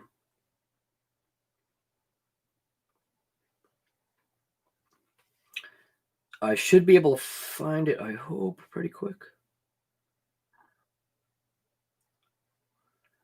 Gee, you know what? I wonder if I... Oh, wait a minute, it's not even here. Oh, that's weird. Wait a minute. Where's my planes? I have a couple of them.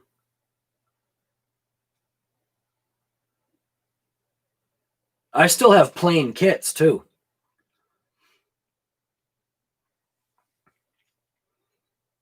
I have one plane upstairs in my office. I have that little UMX Turbo Timber right there. And then I have a couple planes sitting in my attic, hanging from the rafters. Trying to find the attic photo. For some reason, I can't.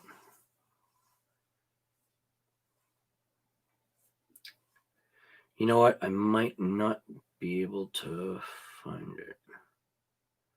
I think I cleared out my phone. But yes, I do have a couple planes. Then nitro planes. Other than the Turbo Timber, the Turbo Timber is obviously the tiny little battery.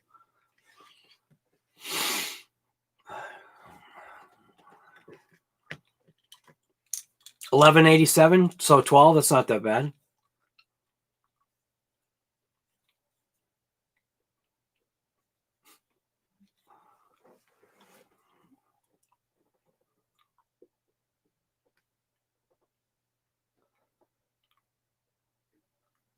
You know what's crazy? Literally, Frank, I swear, everything you post gets held for review. I see nothing wrong with that. Oh, somebody got it for you. It's literally the little icons you put.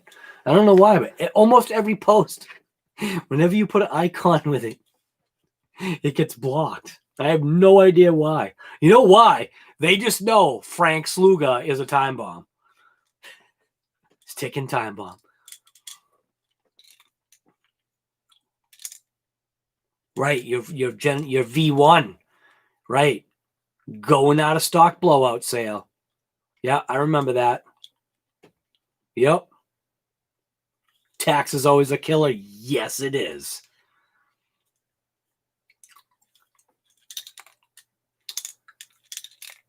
RC charger under 50 bucks. Are you asking, or are you saying you have a RC charger under 50? Because if that's what you're saying, I wouldn't recommend one. I have only one charger right now that I recommend. It's only because I use it. And I love it. It's this thing right here. I got a couple of these bad boys right here. Oh, there goes my cameras. Good thing they're GoPros. They can take the abuse. This right here. This is my charger. HTRC T240 Duo AC/DC charger. This thing's great. I got 2 of these things, and I wouldn't. So far, I see no need. There goes the GoPro again. I see no need to get another one. They work amazing.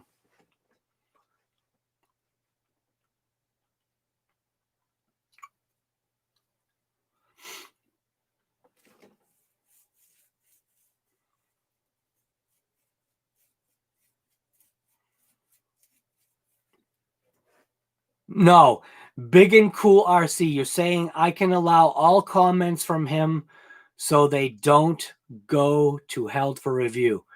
I would not do that with Frank Sluga. Because see, right now, Frank's comments are perfect.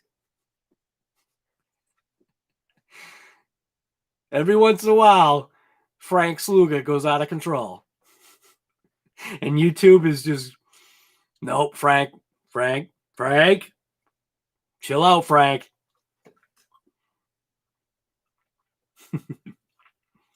It's all good fun. But it is funny that literally Frank's stuff gets held for review.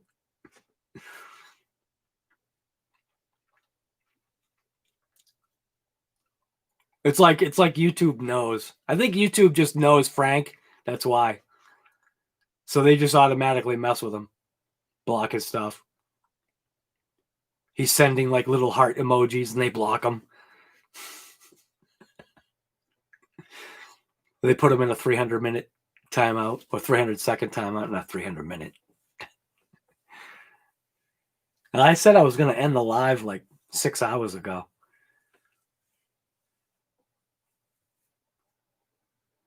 Maybe they seen.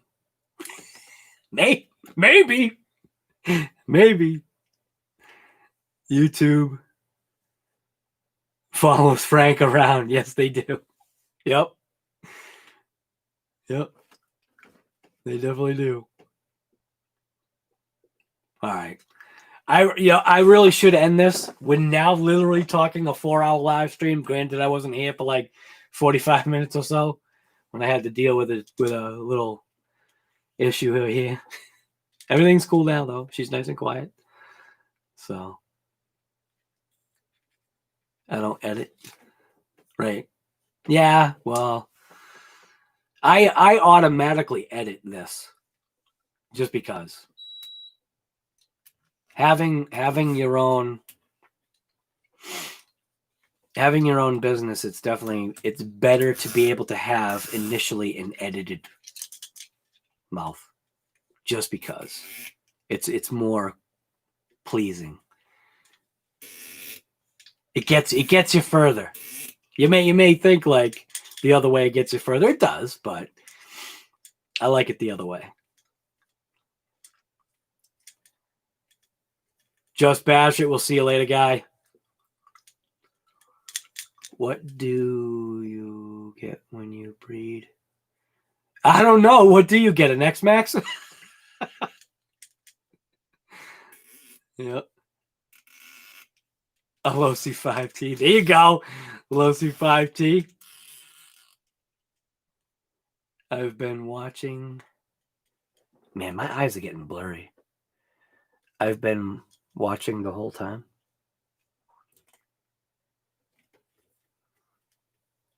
So I'm not welcome here. Frank, you're always welcome here, guy. You know that. You know YouTube is gonna clamp down on you. You're like, we gotta watch this Frank Sluga. He owns a Dodge. Of course we gotta watch him. Of course we gotta watch Frank Sluga. He owns a Dodge.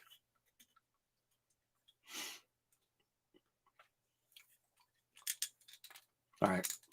Well, we're past that mark. We went over 4 hours on this live stream. Like I said, granted, I wasn't here for like a half an hour, but sometimes you got to take care of stuff. Right. Mopa guy. Yep. He's a Mopa guy. What do we work on today? Well, we worked on a little bit of the Traxxas MAXX. It's the son of that trash bag right there. What do we find out? That mine apparently suffers the same rear bearing issue that thing does, which is pretty crazy. Definitely very minor. This thing has been ripped pretty hard. This is my wife's truck, so it's been ripped pretty hard in both ways with an inexperienced driver. And then obviously taking it to Diamond Dust and really giving it, really just making it earn its smiles for miles. Nothing broke at Diamond Dust. The one piece that broke literally right here on my rug, right there. And it was just from me smashing out the dirt. And then I gave it just a weird kind of like throw to the ground, and I heard it snap. Was it about to snap? Yes. Am I going to upgrade to the metal axles? Yes. Earl Moorhead actually is going to be dropping a video tomorrow morning, I think he said, that's going to show the whole process of, I believe, putting in upgraded parts to his daughter's Traxxas MAXX, because they beat on it, and she beats on it. So, yeah. Traxxas MAXX, is it worth it? Yeah, it is. Is it expensive? It's a couple bucks. Is it worth it? Yep. Absolutely. So I would have zero problems ever putting the controller of this vehicle in someone's hands that didn't know how to drive. Granted, I'd be right there to kind of like, if they really didn't know how to drive, but I really wouldn't have a problem with it. You can run this on 2S. You can run it on 3S. You can run it on 4S. 4S, it does great. I ripped it at Diamond Dust on 4S. It did, I thought, a wonderful job. Hopefully you guys like that premiere. I don't know if I got an answer did you guys like the premiere that I did? Was it any good? Is that something like you'd want to see again at some point? I don't know. Maybe I should do like a poll. I'll do a poll on YouTube. You guys want premieres or videos, or just throw me whatever? It was cool. Dan? Okay. I have been thinking of buying a second one. Frank, please don't crash any more Traxxas stuff. You can't take it anymore. Well, once I have a conversation with that and I get those RPM parts in there, I'm telling you right now, 46 tooth spur gear, and Earl says it's got an 18 tooth pinion stock. I am going to treat that like the trash bag it is, because I want to.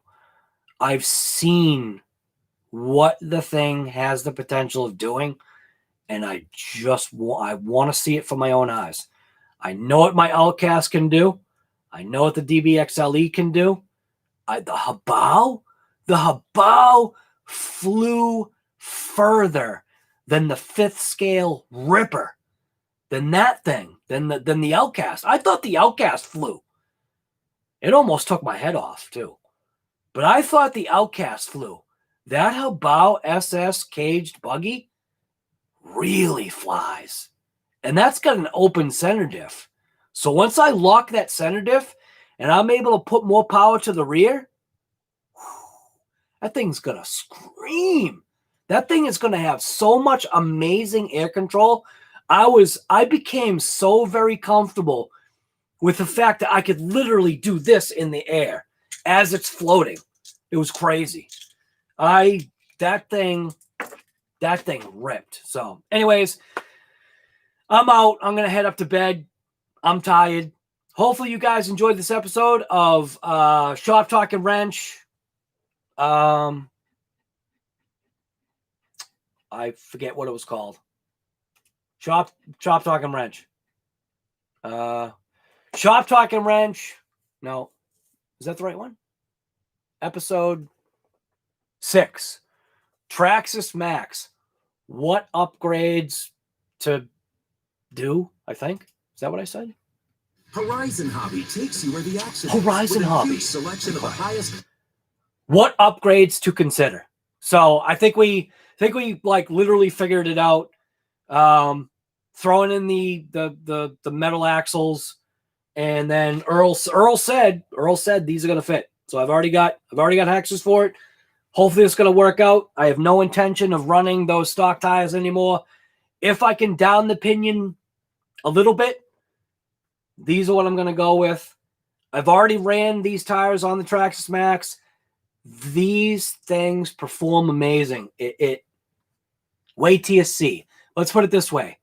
Wait till you see what these tires do at Diamond Dust on the Traxxas MAXX. You think the Traxxas MAXX ripped it right now? Wait till you see it on these tires. It totally changes how that MAXX reacts. These tires do a lot for that truck. So, and there are other tires that people run, but this is just what I have on hand, and it is truly a certified ripper. All right. Thank you guys for coming. We have got Big and Cool, Just Trash It, Hot Hoopty, Frank Sluga with another message being held just because he put his pump arms on there. RC Daniel. We've got Dan Beard. Who else? Blue Knight, GRC. If you do a premiere again, do a live right after that. I might. I get it. I definitely get it. It's a good idea. It's probably just hard to I don't know how I would coordinate that. RC Ritter.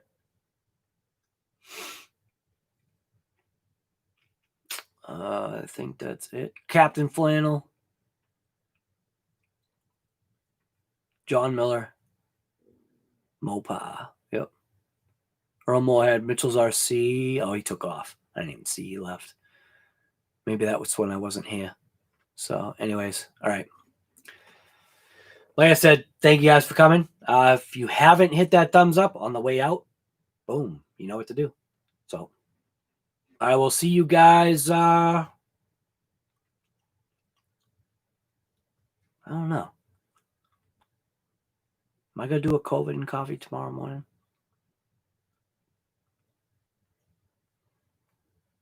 I'm not sure. Watch out for that Outcast 8S video that's coming out. What's it called? It's called ARRMA Outcast 8S Full Send Rip. Full Send Rip at the Diamond Dust. Thank you guys for coming.